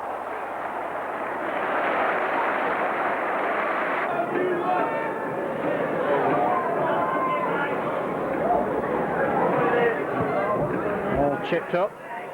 Difficult for... Would you believe it? I said it was difficult. There seemed to be a missed kick off the line, and the Shakers survived. Blown dead on time by our referee, Mr. West. No time added on at all at the end of the second half. Well, there haven't been any injuries. And you can hear what the supporters think of that performance. A rather controversial lineup to start with. Thrown out by manager Stan Turner and putting on Mark Satori in the centre-forward position and putting Rob Matthews and Phil Stance on the bench. But Satori rewarded his manager's face by heading the Shakers into the lead on 9 minutes following a good cross from John Rutt. To celebrate for Bury's Stan Turnant, who picked up the 3rd Division Manager of the Month award. 2 goals in 4 minutes ruined his day. Steve Harper converted Simon Island's centre for his 5th of the season.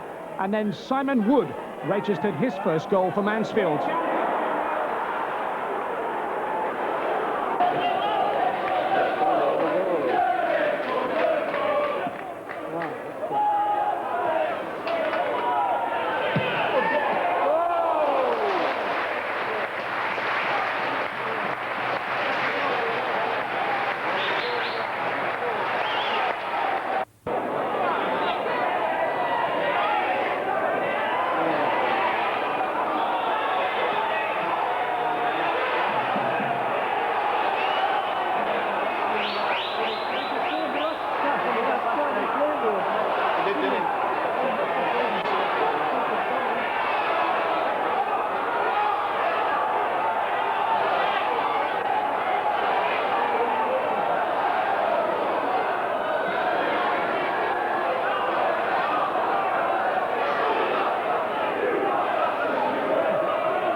the field in front of the main stand. That Stan Ternent is accepting the 3rd Division Manager of the Month award for the month of March, when the Shakers, with 4 victories, 2 draws and just that 1 defeat, narrowly down at Colchester United, rose from 7th to the 3rd automatic promotion place in the table.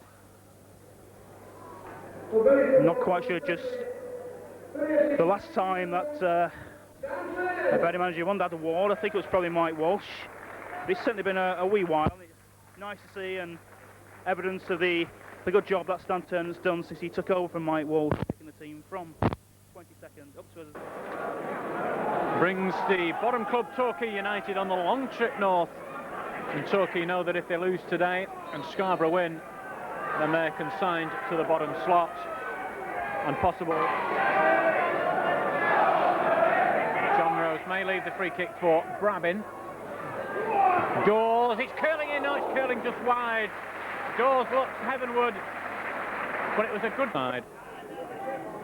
Good header on, well, it's going to be a goal kick. Good ball to the far side by Brabin. It's Dawes. Again, it strikes the Torquay defender. Cross comes over. Chance for John Rose. It's going to be a corner.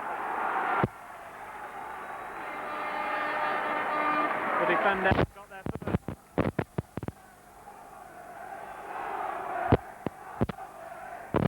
Trying to urge the team forward.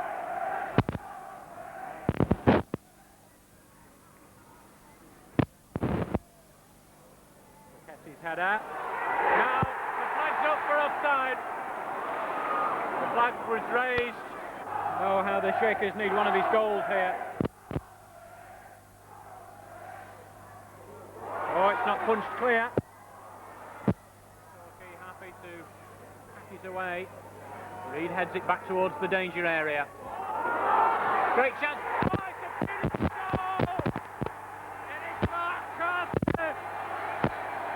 What a fabulous chip! Ashley Baines gave up trying to get that ball out of the air. And that's just what the Shakers wanted. A hard-earned victory from the Shakers, but at this stage of the season, who cares?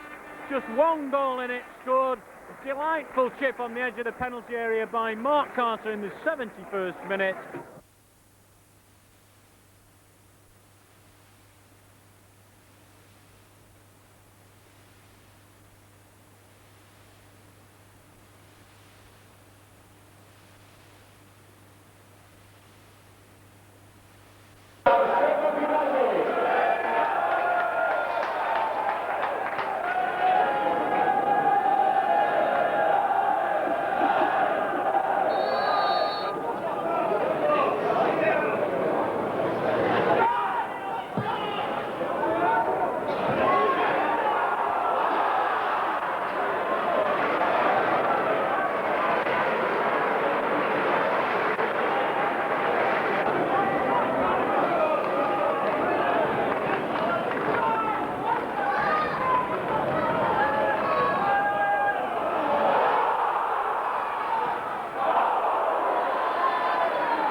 final third division encounter underway. I remind you that the Shakers can get automatic promotion this afternoon should results elsewhere, plus a victory here, go the Shakers' way.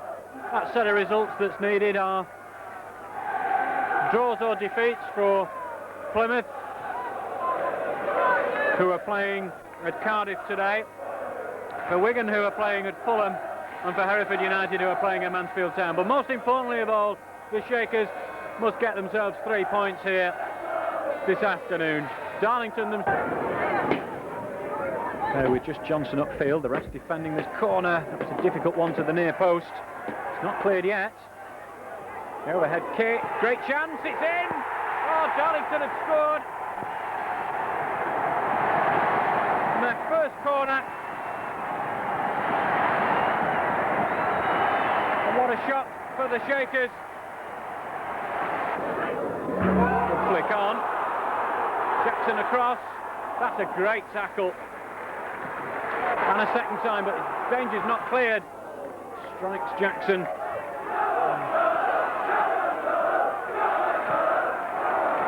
And Berry really under the cosh. As Darlington knock it around. Ball wide. It's drilled over. And a great chance for two. Oh, would you believe it? The Shakers are 2 down. What a disaster.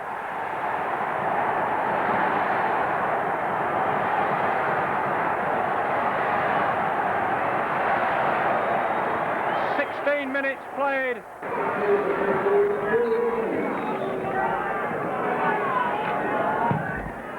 So Stan Turner just waiting 15 minutes of the second half before a second substitute. That's a penalty. Handball. I don't think there's any doubt about that at all.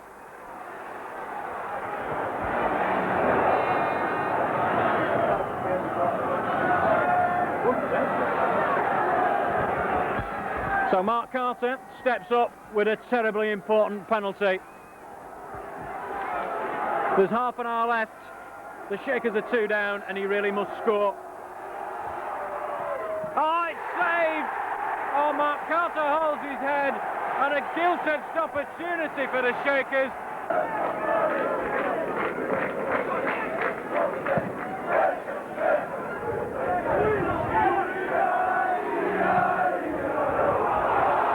Offside, good control. Has he got the finish? Oh, he has. It's broken the Shakers' hearts now. Robbie Painter, I'm sure he scored the second, he's definitely scored the third. And we...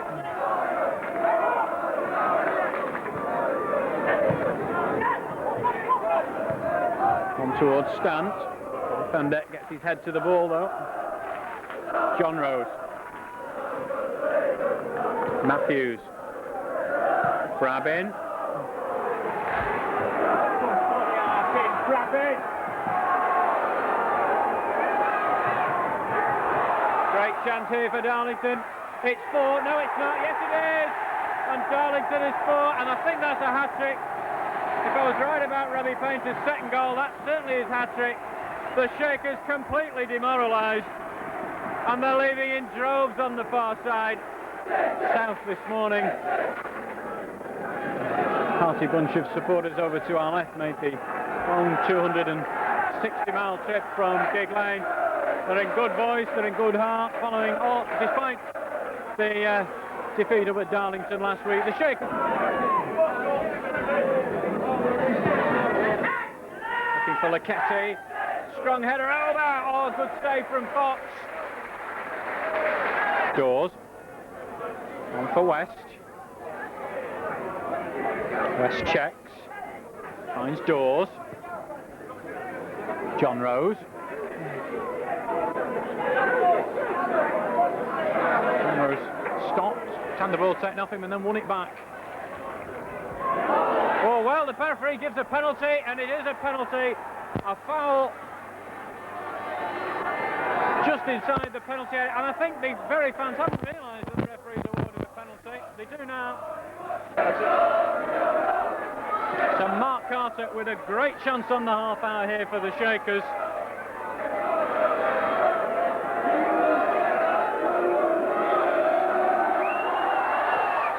It's in. Shakers take the lead in one half of the ground here up to our left. That's what the travelling faithful wanted to see. So the Shakers 1 up, half hour gone. West, down the line. Good run by Dawes. This is a good break for the Shakers. Gets the ball over, must be! Oh, saved on the line. John Rose in possession. The danger not past for Exeter yet. Pugh's cross wasn't a good one. There's Chamberlain. Lucchetti with a good header. And it's Exeter's first corner of the game.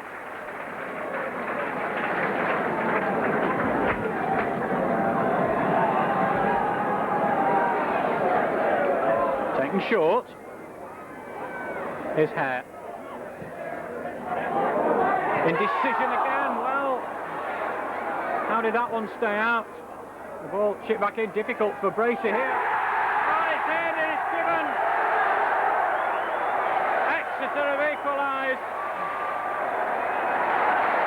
What a disaster for the Shakers. That's silence the far side of the ground. Everybody hopes, and welcome to Gig Lane for what everybody hopes is the final home game of the season. Quite simply, the Shakers must win and Darlington must not win. A draw or a defeat for Darlington, a win for the Shakers, and Bury will be automatically promoted this afternoon. Looking at the two sides, we'll start defender Damon Searle, and the throw-in quickly taken. Good running from John Rose.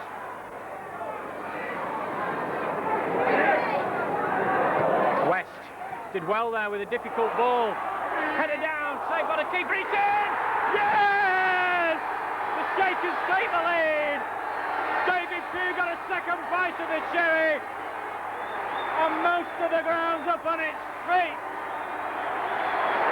Well, that's what the Shakers wanted. Pugh breaks the deadlock. 25 minutes gone. His wall. 25 yards or so out. Oh, good save by Gary Kelly. Well, he's not had much to do in this first half, really.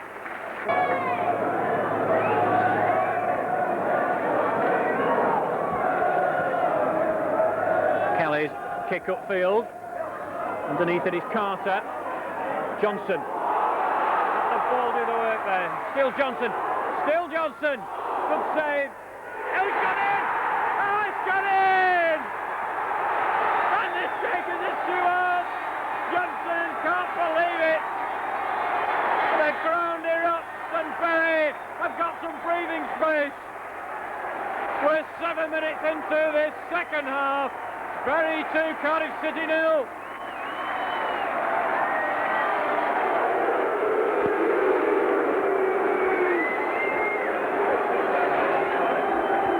Well, Mr. Franklin, who doesn't seem to be able to spot a free kick when it's back.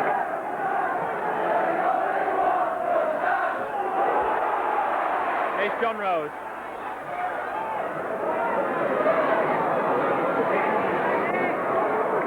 John Rose again. Pugh.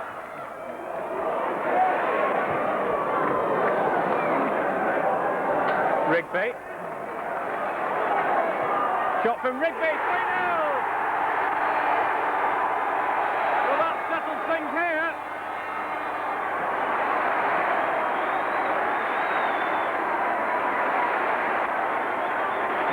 Minutes into this second half, the Shakers take a 3-goal lead.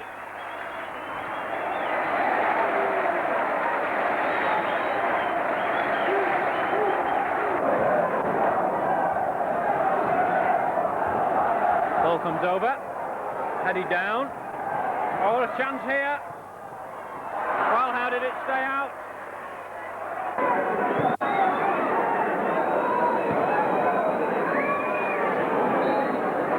And there's the final whistle. Well, the Shakers have done their bit. The crowd run on.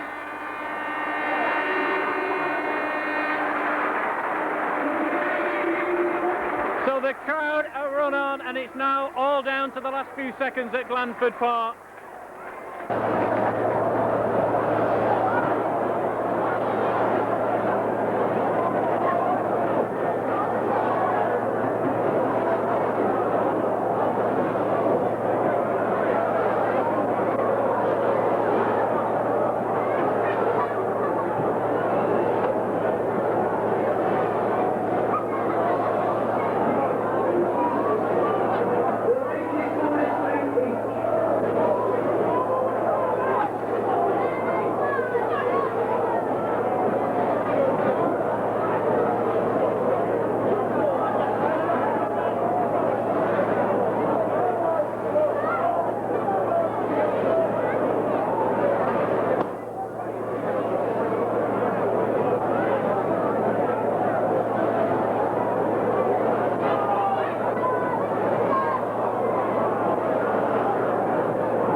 a fast debit now that they're done.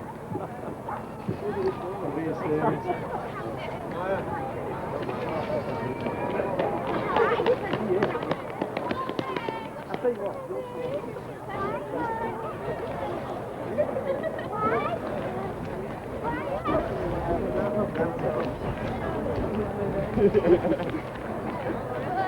Nicer weather here than Mallorca.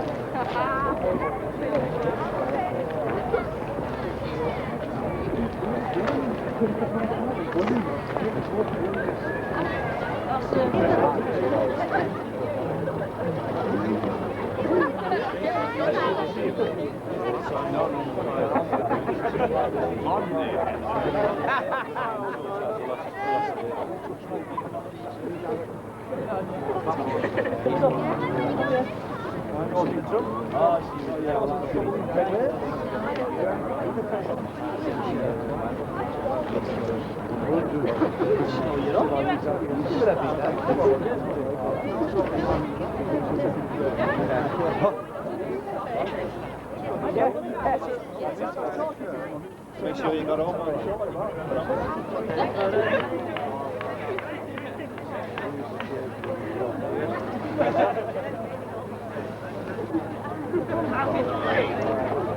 Hey! Whoa, what a boss! Oh, wow! Good boss! Oh, nice! I face how are you, mate? Oh, what's your name, please? Hey, we'll be like that all week. Who's it? Who's it? Who's it? Who's that? Where? Look, you get something. Hey, what's your name? What's your name? Hey, mate. Good morning again, I'm fine. Yeah, come on. Hey, mate. Hey, mate. Easy, how are you, mate? Come on.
How are you?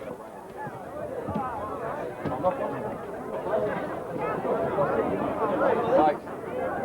Yeah, it was. Okay. This way.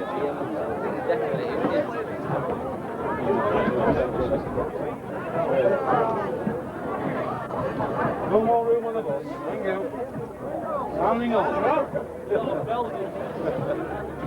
Standing room all in the bus now.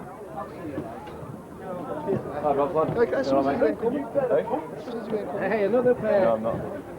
How are you? Just a minute, like, okay? Yeah, I just got it. Yeah, I just got it. Get that ball patch there, mate. Hey! Yeah, there's a load of trouble, not that. Tell me. Where's he now? Where's he now?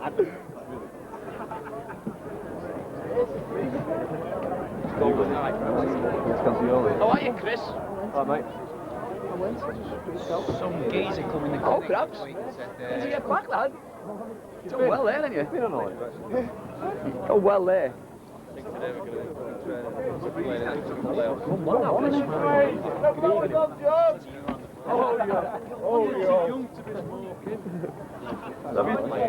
Let's have your tickets. No, I've not got it yet, Gus. It's somewhere else. Family's downstairs. I'm out for it. No, it's all right. All right, well done. All right. All right. The kids can stay up. Stay up. Okay, we'll go down. Sit down, Raz. What time is it over there?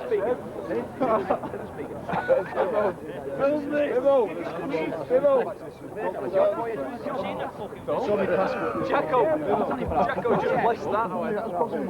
Hey, Chris, how are you? How is it? How's the missus? All right.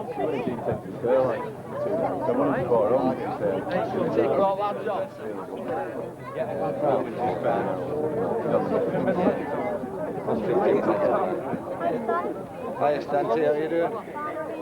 All right, like anybody else, The support, you've really got a great turnout today. Yeah, it's been brilliant today. Yeah, I think they're all celebrating, like we all are.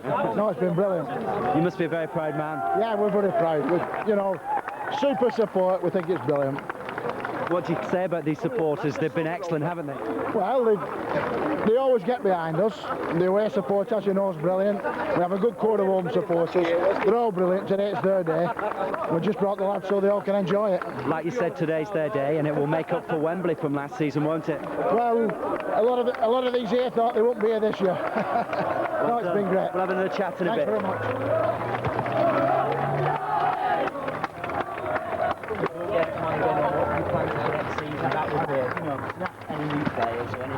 Try and talk.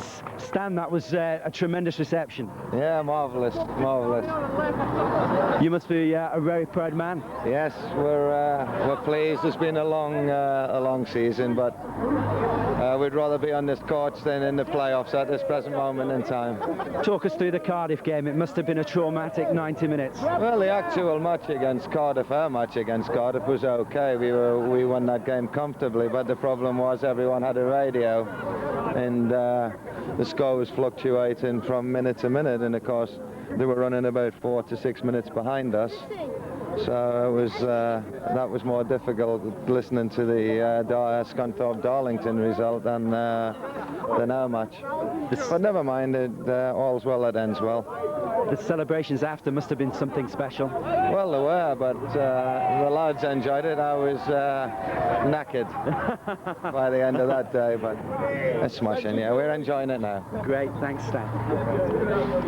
Mark, you must be a very proud man. It's been a tremendous season, concerned with the way things went last time round. Obviously, after losing the playoffs last year, it was very disappointing. But you know, it's nice to go up automatically this time. Yeah, brilliant. How much does it mean to the players to make up for Wembley? Well, obviously, it was a great disappointment, as I say, and you know, the only way you can get over that disappointment to Wembley was to get promoted this year. And fortunately, we've managed to do that. Yeah. Would it be fair to say that this is your best moment in football? Yeah, I got promoted with Barnet as well. You know, so.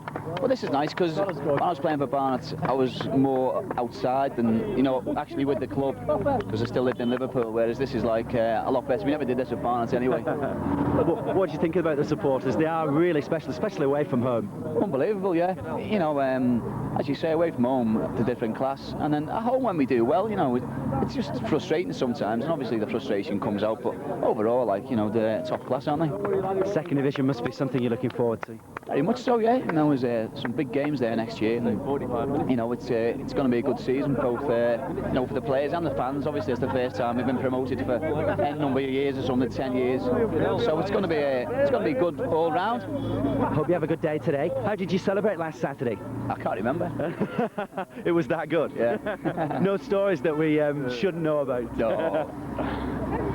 It's one of the more longer-serving Bury players. This must be an extra special day for you. Certainly is, obviously, after all the playoff defeats we've had, and over the years, especially myself, I've been involved with 4 of them, and a relegation thrown in with it, and obviously to get promotion, it's absolutely tremendous, especially in the style we achieved it last day of the season, and relying on other results and the long way after the final whistle.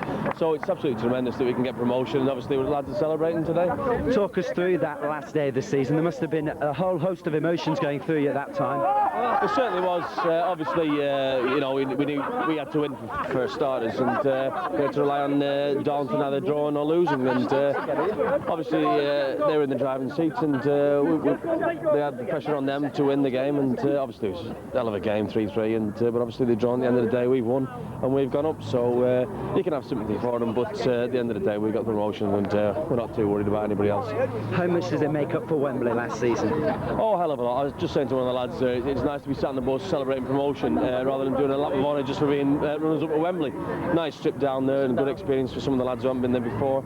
But obviously sitting on the bus today and waving to everybody, you know, we've got promotion and done the town proud.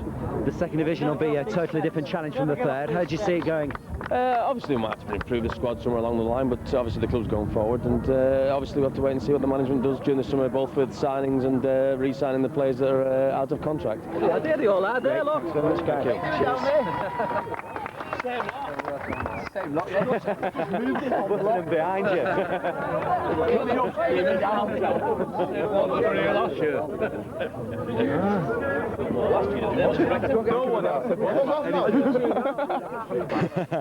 We'll try and get you on before we go into the town hall. David, where does this rate for you?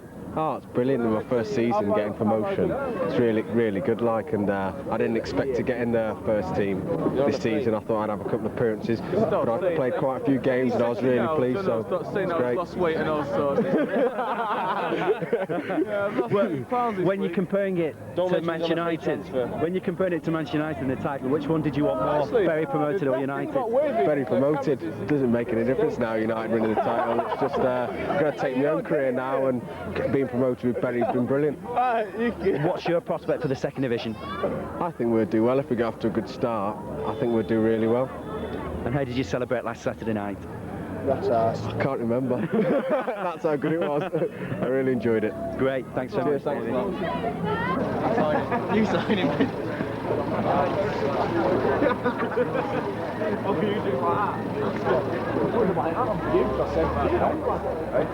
Congratulations. Really great.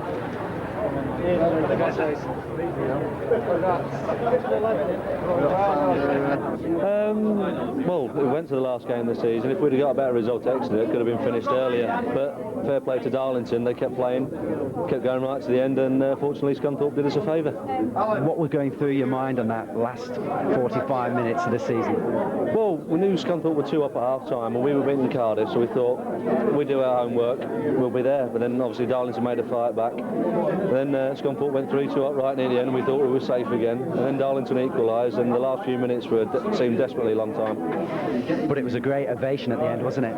Superb. The fans were brilliant. They've been excellent all season, especially away from home. And I think they may have made the difference on the day. That much? Yeah, of course. Players play better.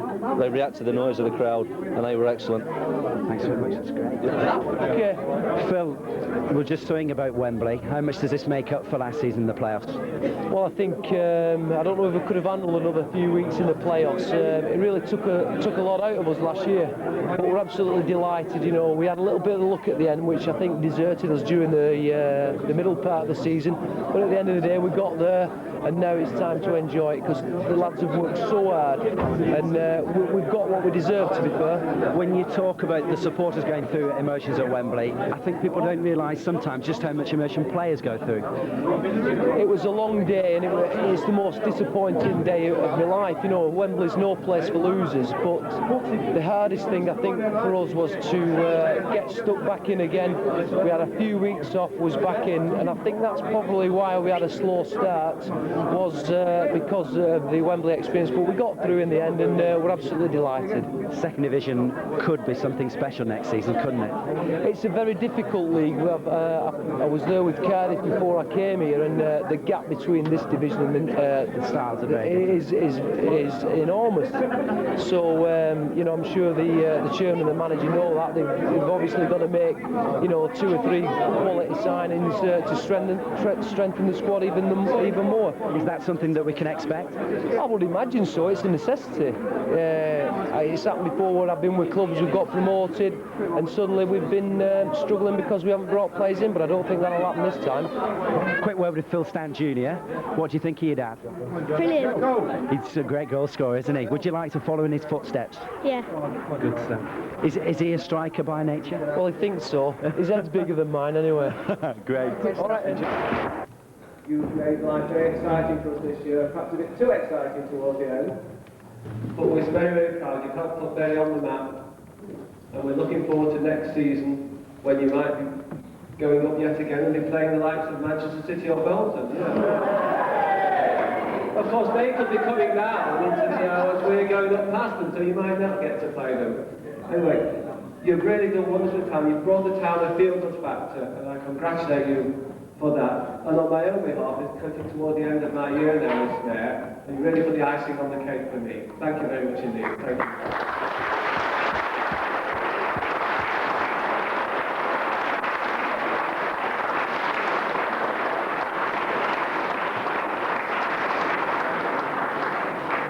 Thank you for those kind words, Mr. Mayor.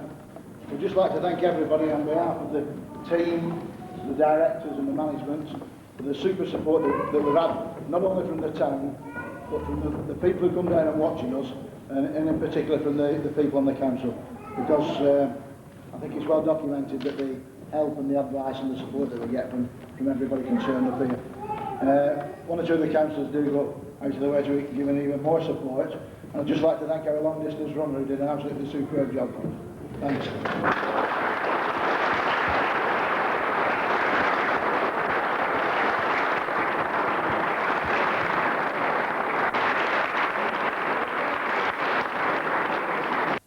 To achieve off the field?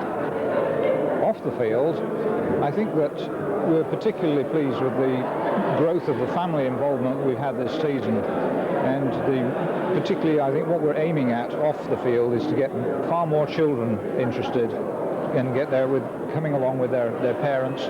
We've had a lot of success in that this year, and we're hoping to at least double that in the next year. I'm sure the Bury supporters will want to know, is there more money available for players? Yes, but the manager has got a strategy that he's going to work on during the summer months. We do expect to see some new faces for the new season, and some resources will be available for him to play the game, as it were. Could you give us any inkling on that strategy? I think the important thing is that we've had a team that has gained promotion this year. You don't want to tinker too much with it, because quite honestly, I think we stand every chance of performing very well in the next division higher with the bulk of the unit of people we've got. So that I think you will have gathered that the manager has only chosen to release about 4 players at the end of this season. So the majority of what was in fact quite a large squad will be there for next season anyway. So we can say it'll be same as you were, but maybe 1 or 2 new faces. Maybe 1 or 2 new faces, and we still have 1 or 2 players out of contract whom we've obviously got to negotiate with, but we'll be doing our best to retain them. What's the financial situation off the pitch for the Shakers? The financial situation is, I mean, I have to admit it has cost me a lot of money to gain promotion this year, but I feel it's been well worth it. And from my angle, I would be endeavouring to continue as much as I can to support the club financially. And a long-term plan for the club, is it fair to say that you'll be looking to get to a higher division? Oh, most certainly. Most certainly. I mean, we've already, in my era, as it were, we've already been in the playoffs for what is now the first division. And unfortunately, we went up the greasy pole and perhaps went a little too quickly and had to come down again. But this time, I think we'll aim to get up the greasy pole without slipping down. Success is something that you have to have in football nowadays, isn't it? Oh, most certainly, yes. And I've every confidence that I think the backup system in the club now is on a much sounder basis than it was some years ago, and I think the performance on the pitch is becoming more consistent. I mean, to have come up from 22nd in October to 3rd, this is one of the benefits this season has been that we've done much better in the second half of the season. And people have often said Bury tend to do well in the first half of the season and slip away, but this year it's been the reverse. And let's hope that actually it continues into next season. Yes, good luck for the future. Just give us a sort of rundown of what the plan is now on the leg. Well, basically it's just rehabilitation now, just taking it easy, get in the sea, do a bit of standing on it, and hopefully get it moving again. Come back, and then start work, slowly building up into full training. Is next season, early next season, a realistic possibility? Yeah, I'll be back for pre-season training, hopefully, join the squad again and hopefully join in, fight for the place. Now come on, tell us about this holiday. Well, we're just going for a few days away, nice quiet holiday. Lads like orange juice and what have you. Now we're going to have a good time. I think we've deserved it. It's always hard season. And we've achieved what we set out to, so we're looking forward to it. Tell us about the celebrations last Saturday as well. Well, you better get someone to tell us about it, because I don't think we remember. We had a quiet drink in a couple of pubs in Bury, and then we ended up in a nightclub somewhere on the earth. I'm not quite sure where it was, but it was very enjoyable. What were the emotions like last Saturday? Because you went from in the playoffs to the promotion pack. It was up and down, wasn't it? It was a funny game because the emotions were up and down all the way through the game. When they scored, there was a cheer, and then after the game finished, we had to wait obviously for their results, and I think that was the most frightening thing. There was like thousands on the pitch. I can remember me and Mark Sartori had earpieces in listening to their game, and like it's just gone silent, and all of a sudden like we've jumped up and then the party began. Great, good stuff. We're going to move round and have a chat with the other boys as well. We'll try and avoid your leg. Oh, we've got a bad throw, but we'll carry on anyway. Come on, we want to know, what can we expect from Bury in the second division next season? I mean, I haven't been here that long, like, so it's hard for me to say, but what I'm seeing, like, it looks like a good side. Hopefully do well. And what's your view of Stan Tennant as a manager? Again, I haven't really seen much of him either, like, so it's a past comment, but he seems, you know, good manager, all the players seem to like him. There must have been a lot that impressed you about the club to bring you here, though. Must have been a lot that impressed you about the club to bring you here. Yeah, definitely. And I've played here a couple of times, like, and yeah, a load of scouts and so it's back home, like. There does seem a great atmosphere between the players. Does that help? Yeah, definitely. I mean, I've settled in great, like, with the players, and so I've enjoyed it. Good luck for next season. Right, can we move along the line? What can we expect from Bury next season as well, from your point of view? I think we'll do well. Go on, Charlton, lad, tell them. I think we're going to strengthen the squad a bit more as well. I think if we consolidate in a good position next season and then maybe push the season after the promotion again, I think realistically that's the way to look at it. A word about the supporters. They've deserved this success, haven't they? Supporters have been brilliant. The supporters too, like thick and thin, been tremendous. Like people who follow us away from home, been excellent. The home support's been great. We can't ask for no more. A good turnout today, and hopefully, we'll do well for them again next season. Is there anything that worries you about the second division? The change in styles? No, I think the change in styles will help us more than anything. To get out of this where it's a lot of hustling and bustling. And you got to sort of like kick your way out. You know, you've got to play a bit more football. I think that'll suit us even more. I think we'll be better for it. Good luck for next season. Cheers, thank you.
Colchester City. He's the midfield general, David Pugh.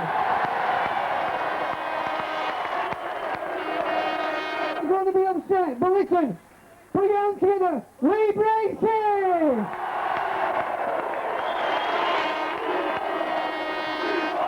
In replacement for Reggie the Roof for you. Put your hands together, Dean West.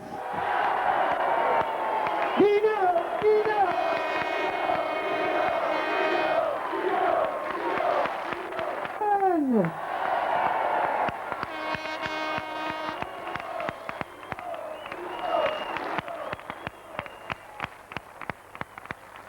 A local talent, played for Wales, a youth schoolboy, youth level, under 19, put your hands together, Ian Hughes!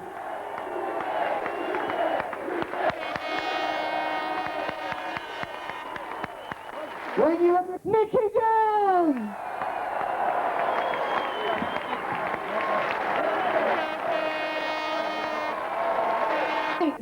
The boos turn to cheers. Put your hands together. Mark Satore!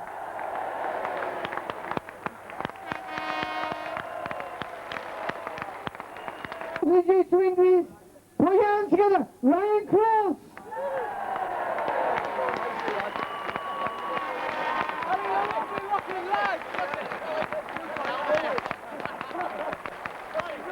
Was our record signing until very lately? Centre forward, signed from York City, put your hands together, Rob Matthews!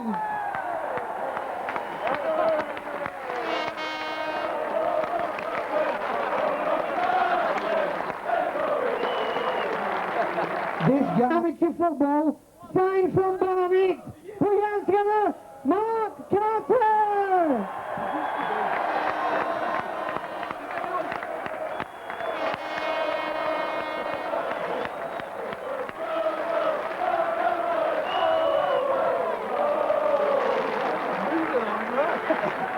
A young lad, the potential is there. Division 2 is here. Put your hands together. Tony Rigby!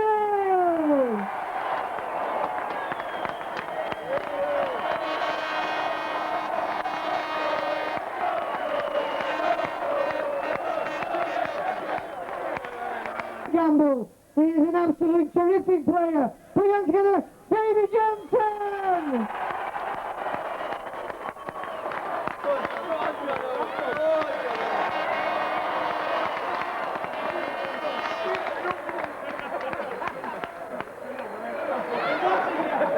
Goalkeeper, Irish international, Gary Kelly!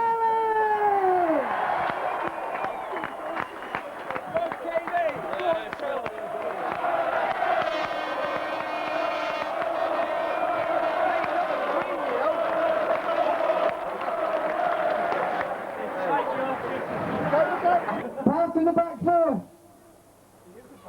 He is the back four. Pass to the back four. Got a famous name, but he can't down. Put your hands together, Michael Jackson!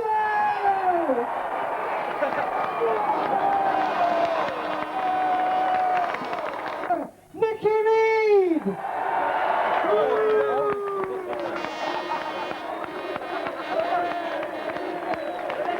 I just had a baby last week. The one and only Chris Laquette!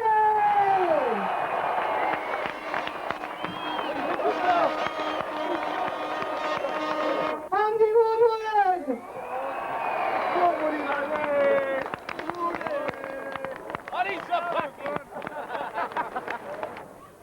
Young lad signed from Hartlepool, same time as Ryan Cross. Midfield general, when the going gets tough, he's always there. Put your hands together. Lenny Jones!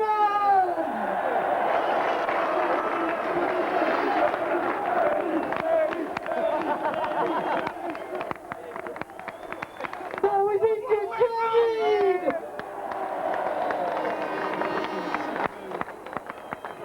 Only joking, son. We look forward to next year. Gary Brabin!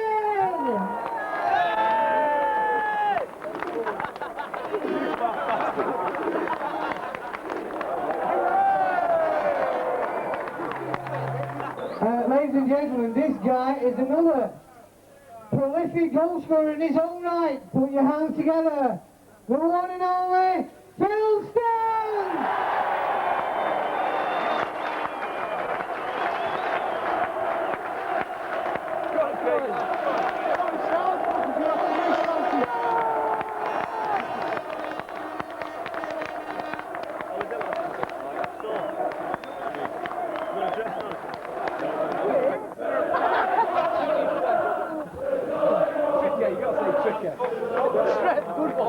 I've been asked to say, listen, this guy is so tricky, it's unbelievable. The players said, hey, he's magic. Utility.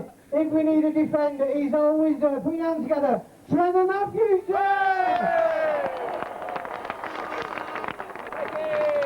Gentlemen, the manager and his assistant, put your hands together. Stan Tournament and Sammy Ellis! You might not get a good reception in here.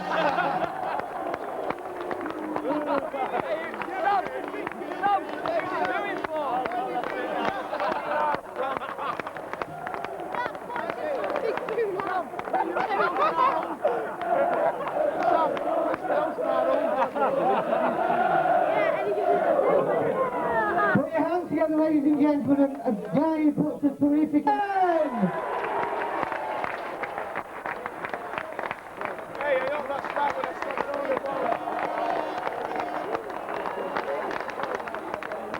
Hands together, Mr. Hugh Eames.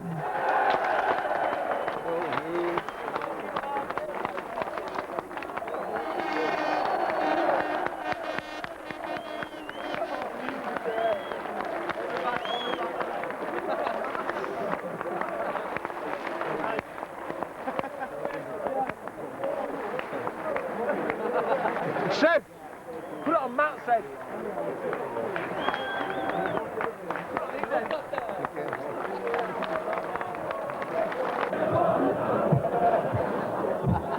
Just before he does, if we could just touch up a little bit. Ladies and gentlemen, put your hands together. The Bury FC manager Stanton would like to say a few words. Thank you.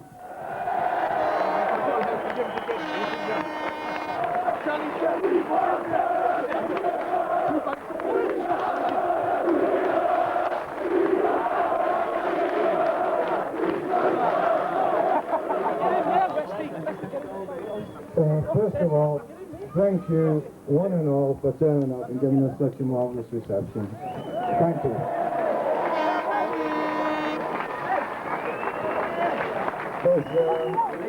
There's a few people I have to thank. First of all, Mr. Reeves. First of all, Mr. Reeves. Without his backing, this would not be possible. Secondly, the chairman has been absolutely marvellous. Give me every backing. Third of all, my best signing, Sam Ellis.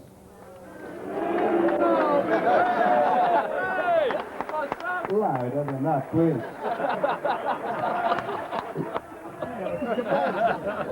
The most important people in any football club are the players.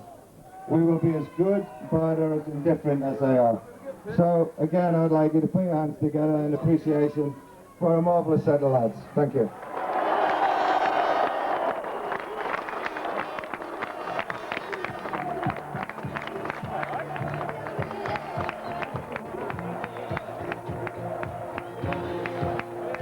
That's the most important people, yourselves. Thank you very much indeed.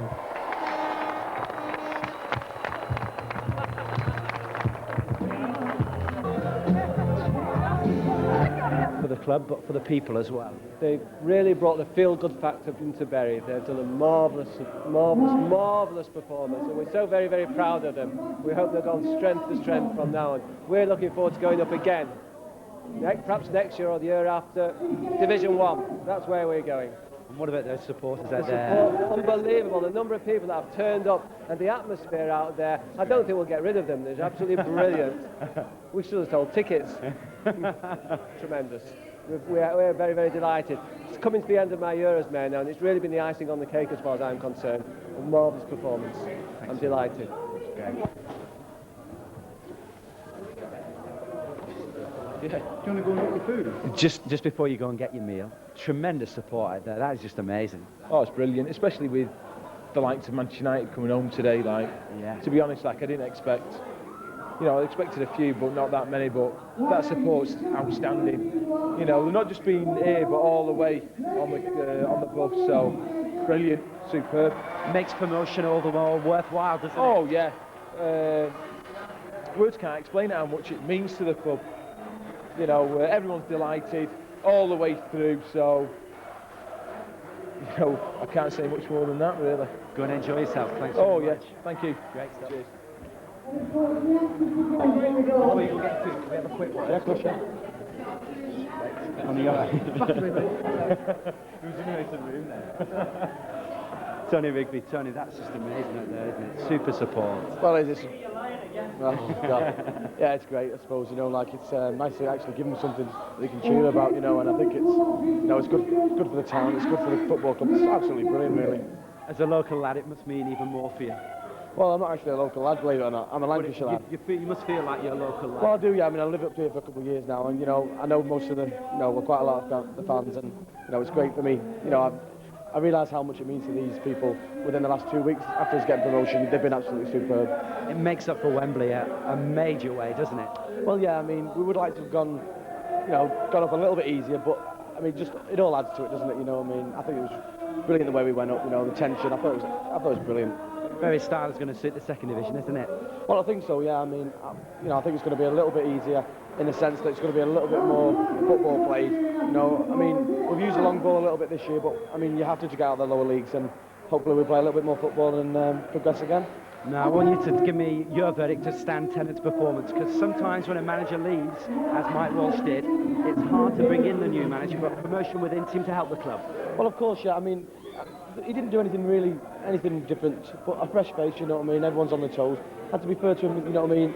He made the lads a little bit more relaxed, and, you know, training seemed to be a little bit more relaxed.